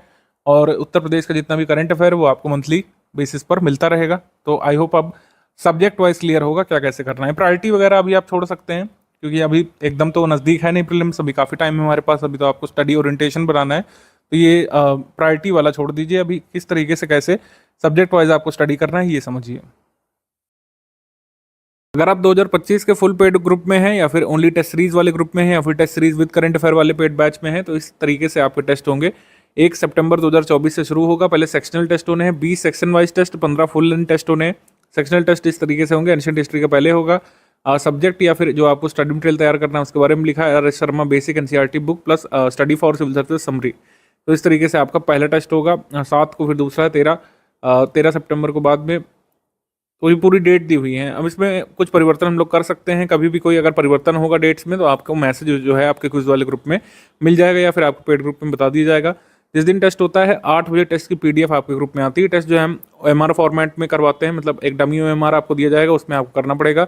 यूपीपीएससी का प्रीलिम्स एग्जाम आपको हर हाल में ऑफलाइन मोड में ही देना है, ऑनलाइन एग्जाम होता नहीं है स्टेट पीसीएस का कभी भी, ठीक है। तो आपको ये ओएमआर पर ही करना होगा। ये ऐप वगैरह में हम टेस्ट सीरीज नहीं कराते, जिससे ओएमआर में अगर आपको एक्चुअल पेपर देना है तो ओएमआर में आपको प्रैक्टिस भी करनी चाहिए। मतलब आप अगर ऑनलाइन भी ले रहे हैं तब भी आपको ओएमआर पर ही अटेम्प्ट करना चाहिए, ये हमारा रिकमेंडेशन होता है। जिस मोड में आप परीक्षा देने जा रहे हैं उसी मोड में आपको तैयारी करनी चाहिए। जैसे पेड क्विज है वो तो ऑनलाइन ही हो सकती है, उसका अपना बेनिफिट है। टेस्ट सीरीज आपको क्वेश्चन पेपर चाहे तो प्रिंट करके कर सकते हैं, चाहे इसको ऑनलाइन कर सकते हैं ओएमआर में भर करके। एक डमी ओएमआर हम आपको देंगे, उसको चाहे तो प्रिंट कर सकते हैं, तो मार्केट में ओएमआर अवेलेबल होती है। जिस भी तारीख को होगा टेस्ट की पीडीएफ आएगी, क्वेश्चन पेपर, आप उसको अटेम्प्ट करिए, फिर आंसर शीट आ जाएगी। आपकी आंसर शीट दी हुई होगी, जहाँ जहाँ पर जरूरी होगा रेलिवेंट एक्सप्लेनेशन भी दिया रहता है। कई बार हमारे एक्सप्लेनेशन से एक क्वेश्चन के एक्सप्लेनेशन से 2-2, 3-3 क्वेश्चन कई बार हमारे प्रीलिम्स एग्जाम में देखे गए हैं। सब प्रूफ हमने दिए हैं। कई बार हम 4 स्टेटमेंट का अगर क्वेश्चन बना रहे हैं तो उसी एक क्वेश्चन से 2 क्वेश्चन तक आपके एक प्रीलिम्स पेपर में आए हैं। स्टडी फॉर सिविल सर्विसेज की टेस्ट सीरीज बहुत रिसोर्स इंटेंसिव, इन्फॉर्मेशन डेंस होती है और थोड़ा सा लेंदी आप कह सकते हैं, लेकिन हमेशा की तरह बेनिफिशियल हमारी टेस्ट सीरीज होती है। पीवाईक्यू इधर उधर करके हमारी टीम टेस्ट सीरीज नहीं बनाती है। आपको टेस्ट सीरीज सब्सटेंशियल मिलती है, जिससे आप सिलेबस का एक बड़ा चंक रिवाइज कर सके। ये हमारा उद्देश्य होता है आपको टेस्ट सीरीज कराने का, और हर बार फ्रेश टेस्ट सीरीज इसीलिए दी जाती है। हमारी कभी पुरानी आप टेस्ट सीरीज देख सकते हैं, 2018 से 2017 से बनाना शुरू किया है, और 7-8 वर्षों में आप देखिएगा हर साल की टेस्ट सीरीज के क्वेश्चन आपको नए मिलेंगे, जीएस के भी करंट अफेयर के भी। यूपीपीएससी 2025 में मैंने जैसे 3 स्टेज स्ट्रैटेजी के बारे में बात की है, तो ये क्या है इसको समझिए। आप अपनी स्ट्रैटेजी को, जो कि एक लॉन्ग टर्म स्ट्रैटेजी है, इसको 3 हिस्सों में तोड़ सकते हैं। पहला स्टेज होगा 5 घंटे डेली आपको स्टडी करना है। ये जो पहला स्टेज है ये लास्ट करना चाहिए 30 डेज से लेकर 45 डेज तक। मतलब जितना भी हमने बेसिक आपको स्टडी मटेरियल और बुक्स बताए हैं, ये आपको 30 से 45 डेज तक कंप्लीट करना चाहिए। बेसिक बुक आपको कवर करनी है हिस्ट्री, पॉलिटी, ज्योग्राफी की, सिर्फ 3 कवर करनी है, और तो किसी सब्जेक्ट की बताई नहीं गई है। अंडरस्टैंड करना है आपको daily current affair. Daily current affair को कॉम्प्रिहेंसिवली अंडरस्टैंड करने के लिए 10-15 दिवस यहाँ पर काफ़ी हैं। पहले ऐसा हो सकता है कि आपको एक दिन का करंट अफेयर कवर करने में 2-2.5 घंटे लग रहे हैं, फिर जो है कम टाइम लगेगा, 1.5 घंटे लगेगा, फिर 1 घंटे। आपको 30 मिनट भी लाना है कि 30 मिनट में आप डेली करंट अफेयर कवर करके नोट्स भी बना सकें। और सब पूरा उदाहरण मैं आपको अभी एक करके देने वाला हूँ कैसे ऐसा कर सकते हैं। 2 मंथ का प्री स्पेशल करंट अफेयर आपको इस पूरे फर्स्ट स्टेज की जर्नी में कवर कर लेना है। यूपी करंट अफेयर जितना कवर करना है वो आप, मतलब यूपी करंट अफेयर की पीडीएफ जो दी गई है वो आपको कवर कर लेना है। पीवाईक्यू एनालिसिस जो है स्टडी करना शुरू कर दीजिएगा। पीवाईक्यू का अभी सिर्फ एनालिसिस करिए, उसके मतलब कह सकते हैं रिवाइज मत करिए ना, उसको तैयार करने की कोशिश करिए। पीवाईक्यू में एनालिसिस ये करिए कि किस तरीके के क्वेश्चंस बनते हैं, कितने लेंदी क्वेश्चंस बनते हैं एक पेपर में, कितने टफ, कितने ट्रिकी क्वेश्चन बन रहे हैं, क्या आप इन क्वेश्चंस का आंसर एनसीईआरटी बुक पढ़ के कर सकते हैं कि नहीं, और नोट मेकिंग कैसे करें। जो जीएस के टॉपिक्स हैं उस पर जो है थोड़ा सा मतलब काम करना आपको शुरू करना है, ये बेसिक होगा। कई लोग पूछते हैं सर बेसिक में क्या करना है, तो ये सब आपको बेसिक में कवर करना है। एक्सप्लिसिटली मैंने यहाँ पे बता दिया है।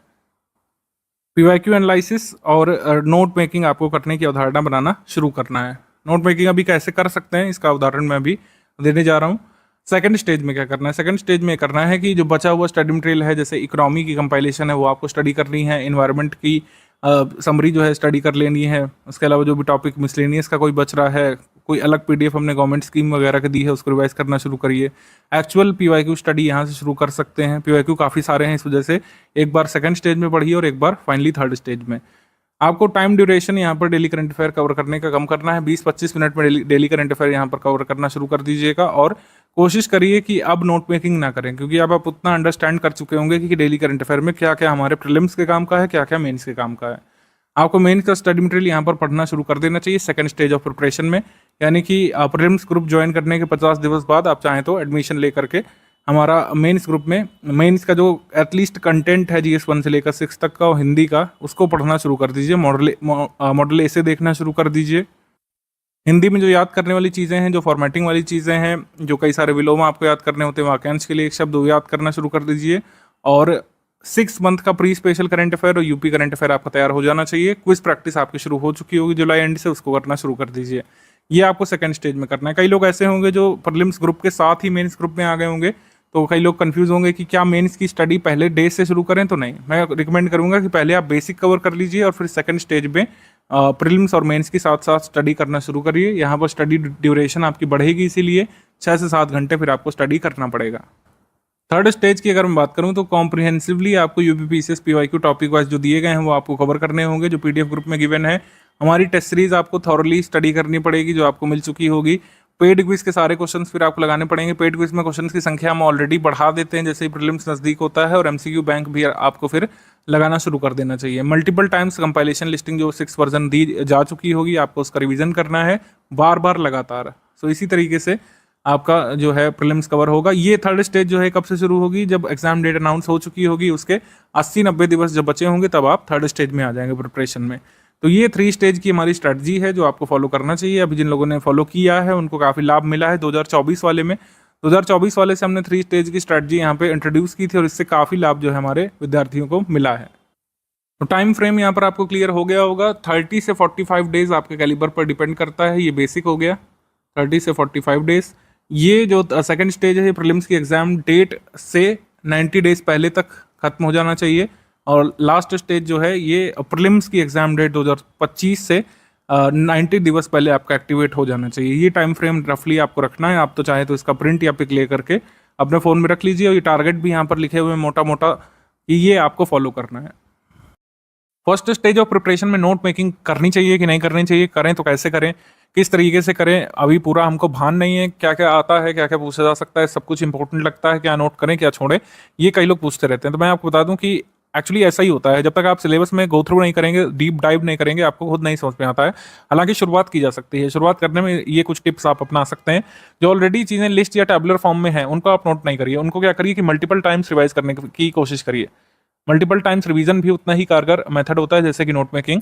और जो चीज़ें लिस्ट या टेबुलर फॉर्म में है उसको तो आपको मल्टीपल टाइम्स रिवाइज करना चाहिए, क्योंकि बहुत बड़ा सिलेबस है, बहुत सारे लिस्ट अभी आपको आगे मिलेंगे कंपाइलेशन में, लिस्टिंग में, टेस्ट सीरीज में कई बार लिस्ट बनाकर हम देंगे, लिस्टिंग वाइज क्वेश्चन पूछेंगे, ज्योग्राफी में क्विज ग्रुप में पूछेंगे, अलग अलग तरीके से पूछेंगे। तो उसमें मल्टीपल टाइम्स रिवीजन कई बार आपको कई सारी चीज़ों का करना पड़ता है। तो कोशिश करिए जो चीज़ें ऑलरेडी टेबुलर फॉर्म में है उसको आप नोट नहीं करिए।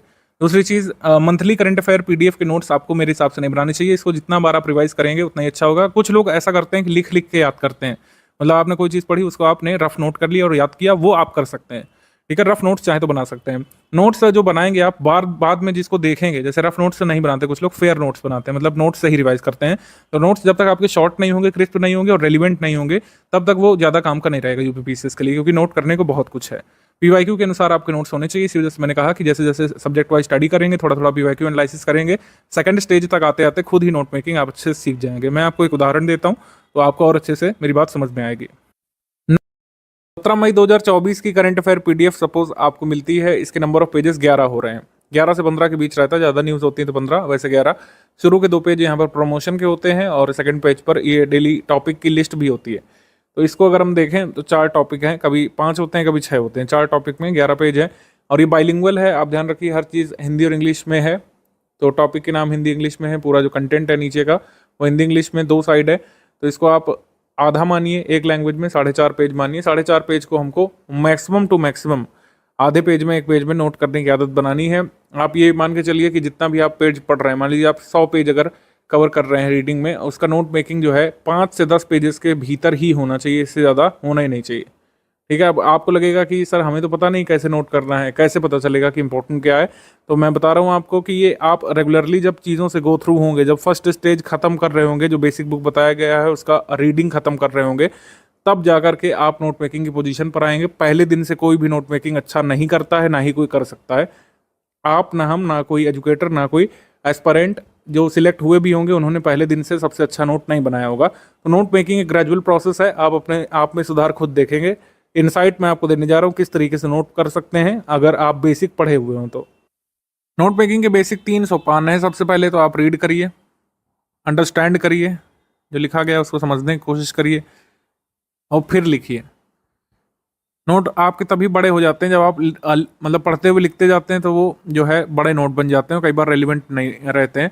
आपको रीड करना है, फिर अंडरस्टैंड करना है और फिर राइटिंग की तरफ बढ़ना है। ये प्रोसेस आपको रखनी है, सिंपल। सबसे पहला टॉपिक है श्रम अधिकार पर जो विवाद या चर्चाएं जो चल रही हैं, श्रम अधिकार चर्चा या श्रम अधिकार बहस हम लोग बोल सकते हैं, लेबर राइट्स डिबेट। तो लेबर राइट्स डिबेट में हमको देखना है ये किसका टॉपिक है। सबसे पहले तो GS2 का है, तो हम ही लिख देते हैं आपके लिए। तो इसमें आपको ज़्यादा कोई खास मेहनत करनी नहीं कि आपको सिलेबस खुद से ढूंढ करके उसको अलाइन करना है। हालांकि अलाइन करना भी खुद से आना चाहिए कि अगर हम ये ना लिख कर भी दें तो कालांतर में आप करीब 1 महीने बाद बता सकें कि कौन सा टॉपिक किस सिलेबस का है। नोट मेकिंग आप जब करें तो टॉपिक वाइज आपको नोट करना चाहिए हमेशा ही, मतलब जो सेंट्रल थीम आप पकड़ रहे हो। जैसे आप अगर मॉडर्न इंडियन हिस्ट्री में नोट कर रहे हैं तो किस चैप्टर पे आप हैं या फिर कौन सा सीक्वेंस ऑफ इवेंट आप कैच कर रहे हैं, वो आपका सेंट्रल थीम होना चाहिए। ऐसे ही लगातार हर चीज़ नोट करने जाने से आपका एक थीम पकड़ में नहीं आएगा। जैसे अगर हम बात कर रहे हैं एक्सट्रीमिस्ट फेज की, extremist phase of Indian national Congress की अगर बात कर रहे हैं, तो उसको हम बीच में लिखेंगे और उसके आसपास जो गतिविधियां हो रही हैं या फिर उससे संबंधित जो चीज़ें हैं, जो संबंधित व्यक्तित्व हैं, संबंधित जो घटनाएं हुई हैं, उसको लिखेंगे। आपके नोट मेकिंग में ये होना चाहिए ये सारी चीज़ें। जिस भी विषय वस्तु को आप पकड़ें तो उसके बारे में लिखें कि वो क्या है। सबसे पहले तो वॉट बहुत ज़रूरी है। वॉट, वॉट यानी कि क्या है वो, उसका मतलब क्या है, मीनिंग क्या है। फिर वो चीज़ कैसे है या उसका महत्व क्या है, कहाँ पे हुई है। अगर किसी घटनाक्रम के बारे में बात कर रहे हैं तो कहाँ और कब, टाइमिंग कई बार ज़रूरी होती है। जैसे इतिहास में डेट्स आती हैं, इकोनॉमी में कई बार डेट्स आती रही हैं। UPSC को डेट्स से बहुत प्यार है, आपको पता है। जब किसी भी फैक्चुअल पेपर में डेट्स का बहुत महत्व होता है। कोई भी चीज़ कब हुई, व्हेन शब्द बहुत इंपॉर्टेंट होता है। व्हेन शब्द पूछा जाता है, कोई अधिनियम कब आया, कोई घटना हिस्ट्री में कब हुई। इवन ज्योग्राफी में जैसे पहला सेंसस कब हुआ था, या फिर जो है किसी ऑर्गेनाइजेशन की स्थापना कब हुई, ये पूछ लेते हैं। कोई स्कीम है तो वो कब आई थी, और अन्य संबंधित जानकारी, अन्य विषय से संबद्धता, ये आप खुद डेवलप करते हैं। ये कई बार शुरू से नहीं सीख पाते हैं, लेकिन कई बार ये आप खुद डेवलप करते हैं। जब मल्टीपल टॉपिक्स पढ़ रहे हैं, लगातार स्टडी कर रहे हैं, विभिन्न सब्जेक्ट्स की स्टडी कर रहे हैं, तो एक दूसरे सब्जेक्ट को आप इंटरमिंगल करके कई बार स्टडी करने की कोशिश करते हैं। इसका उदाहरण अब मैं आपको देता हूँ तो आप अच्छे से समझ पाएंगे ये जो स्ट्रक्चर है कैसे फॉलो हो सकता है। तो GS पेपर 2 का है ये। इसमें कह रहे हैं भारत और ऑस्ट्रेलिया वर्तमान में एक व्यापक आर्थिक सहयोग समझौते पर बातचीत कर रहे हैं, जिसमें एक चैप्टर है श्रम, लेबर। मतलब इंडिया निगोशिएट कर रहा है ऑस्ट्रेलिया के साथ comprehensive economic cooperation agreement, caeca पर। ठीक है। विभिन्न तरीके के एग्रीमेंट्स अलग अलग कंट्रीज के साथ भारत साइन करता है। जैसे ECTA एग्रीमेंट होता है, ये सीका एग्रीमेंट पर बातचीत चल रही है। जैसे ऑस्ट्रेलिया के साथ हम एकटा साइन कर चुके हैं, इकोनॉमिक कोऑपरेशन और ट्रेड एग्रीमेंट। तो ये सीका पर बातचीत चल रही है। तो इसमें ऑस्ट्रेलिया की कुछ एजेंसीज हैं, जब भी कोई एग्रीमेंट होता है तो वहाँ की एजेंसी से यहाँ की एजेंसीज बातचीत करती हैं। ऑस्ट्रेलिया के पैनल ने, जो वहाँ की एजेंसी है उसके पैनल ने आरोप लगाया कि भारत में चाइल्ड लेबर को लेकर के स्थितियाँ अच्छी नहीं हैं। जबकि ऑस्ट्रेलिया ने जो चीज़ कोट की है वो ये है कि वाकफरी नामक फाउंडेशन है, उसमें कह रहे हैं कि ये मॉडर्न स्लेवरी है, ये है, वो है। इंडिया के आंकड़े क्या कहते हैं ये हमने लिख दिया। 2011 में 2011 सेंसस के हिसाब से टोटल चाइल्ड पॉपुलेशन 5 से 14 साल के लोगों की कितनी है, 259.6 मिलियन।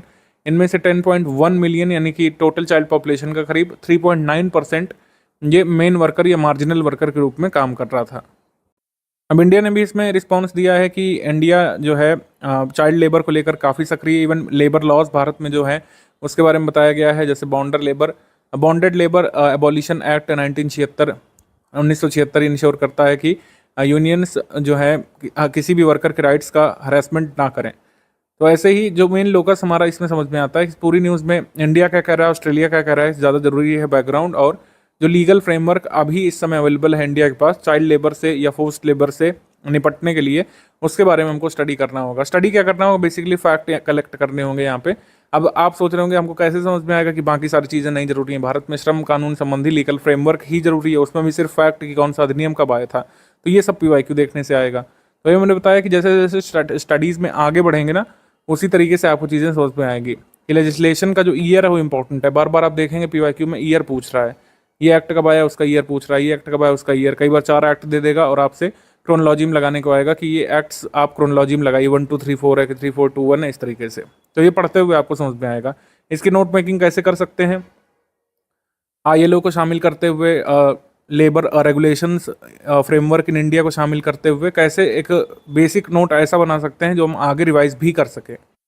तो इस तरीके से आप नोट मेकिंग कर सकते हैं। ये मैं आपको एक मेथड दे रहा हूँ, जो जो ज़रूरी है वो नोट किया। जैसे Indian regulations on labour rights, overall labour rights को हमने ले लिया, केवल चाइल्ड लेबर की बात नहीं की, ओवरऑल लेबर से संबंधित जितने भी कानून हैं उनको हमने नोट कर लिया। ट्रेड यूनियन एक्ट कब आया था, 1926 में। Indian industrial employment standing order act 1946 आया था। इंडस्ट्रियल डिस्प्यूट एक्ट 1947 आया था। Factories act 1948, mines act 1952, maternity benefit act 1961, code on wages 2019 में भी पास हुआ है बहुत पार्लियामेंट के द्वारा, इसको प्रेसिडेंट असेंट मिला है अगस्त 8 2019 को। Child labour prohibition regulation act 1986 में आया था, इसको अमेंड किया गया है 2016 में। इन्हीं अधिनियमों में से 4 अधिनियम लेकर के आपको क्रोनोलॉजी में लगाने को भी पूछा जा सकता है UPPSC में, ये अधिनियम कब आए थे, या फिर किसी इंडिविजुअल अधिनियम का ईयर पूछ सकते हैं कि जो है इंडस्ट्रियल डिस्प्यूट एक्ट कब आया था, इस तरीके से, क्योंकि मॉडर्न हिस्ट्री का ही पार्ट भी बन सकता है। अब इंडिया ऑस्ट्रेलिया के बारे में बात कर लेते हैं। इंडिया ऑस्ट्रेलिया के बीच ECTA economic cooperation trade agreement कब साइन हुआ था, 2 अप्रैल 2022 को अस्तित्व में आया था, दिसंबर 2022 में। ज्वाइंट एक्सरसाइज हम लोग जो करते हैं ऑस्ट्रेलिया के साथ वो काकाडू और ऑस्ट्रा हिंद करते हैं, ठीक है।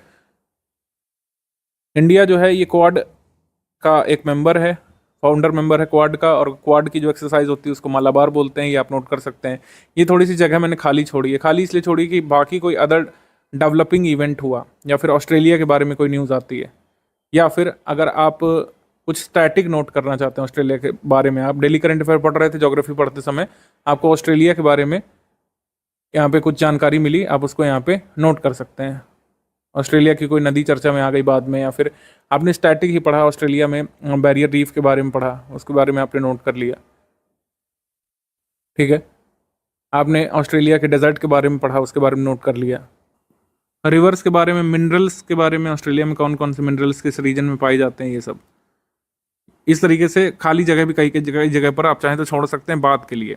अब ILO को इसमें देखिए, लेबर की बात हो रही तो लेबर संबंधित संगठन कौन सा है, अंतर्राष्ट्रीय श्रम संगठन ILO की स्थापना का वर्ष ये आपको मिसलेनियस PDF में ऑलरेडी मिल जाएगा, लेकिन इस तरीके से आपको रिवाइज करना चाहिए, जो मैंने बताया था कि आप अन्य विषय संबद्धता कैसे बैठाएंगे। मुख्यालय इसका जिनेवा स्विट्जरलैंड में, 187 सदस्य देश इस समय। वर्तमान महानिदेशक हैं गिलबर्ट F होंगबो, जो कि टोगो से हैं, ठीक है। ये क्वेश्चन अभी RS पेपर में आया था, 1 साल पहले जो RS पेपर हुआ था उसमें आया था।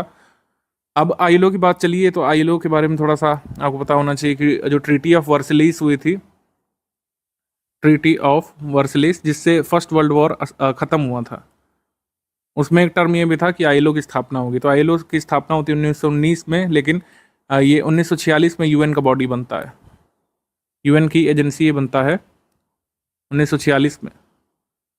ILO की बात चल रही तो थोड़ा सा मॉडर्न इंडियन हिस्ट्री से इसको जो है कोराबरेट करते हैं।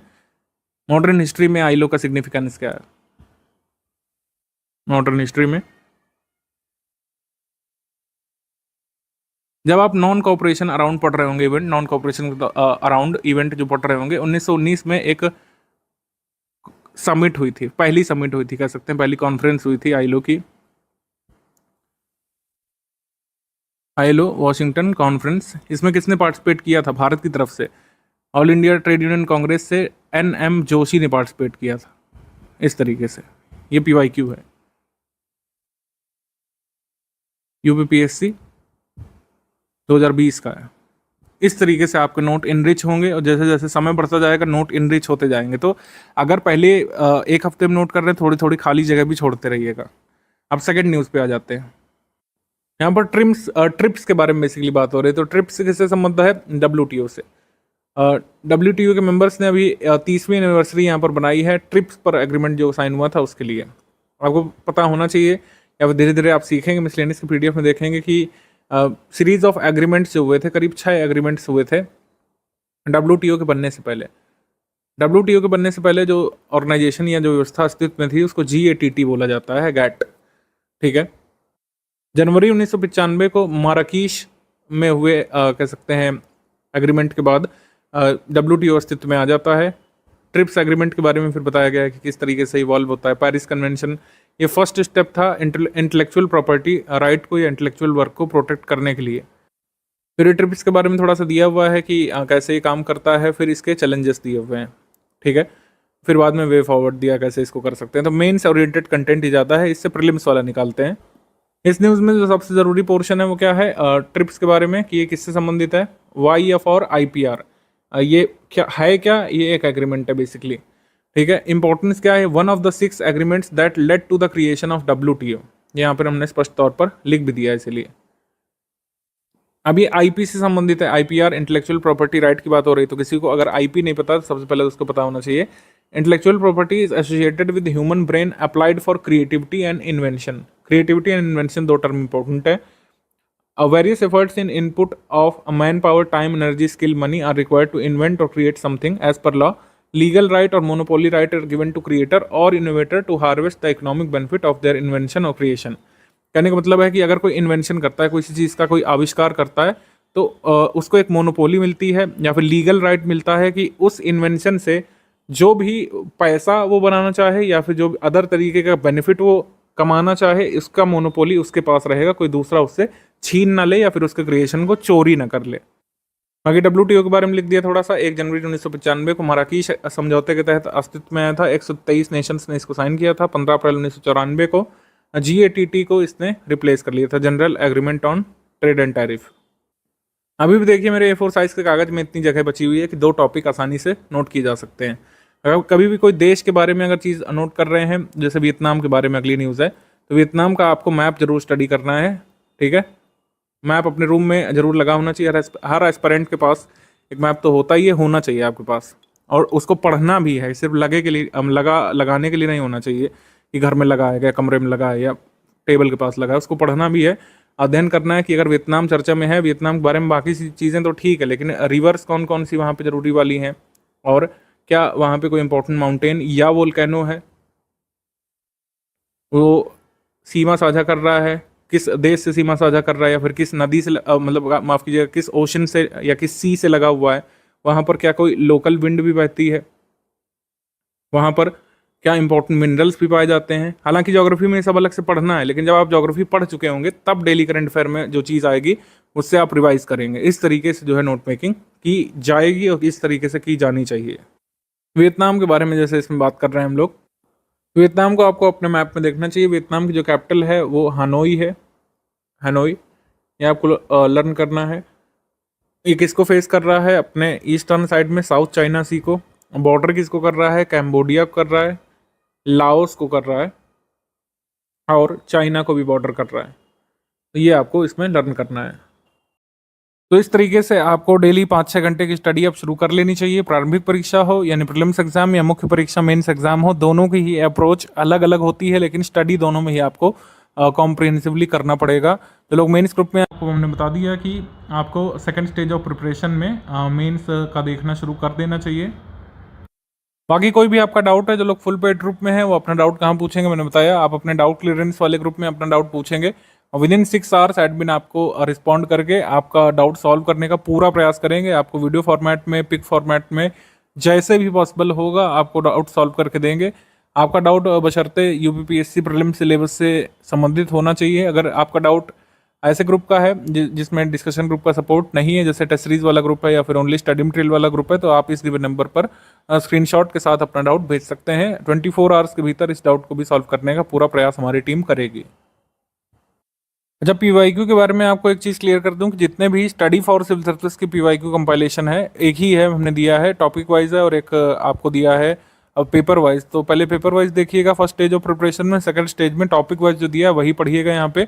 अदर कोई पब्लिकेशन की बुक ना पूछिएगा हमसे, ना ही कोई हम रिकमेंड करते हैं, क्योंकि उसमें बहुत ज़्यादा कन्फ्यूज़न है। कई सारे नॉन रिलेवेंट पीवाईक्यू डाले हैं, अदर स्टेट पीसेस के और अदर एग्जाम के भी पीवाईक्यू उसमें ऐड कर दिए हैं, जो कि ज़रूरी नहीं है।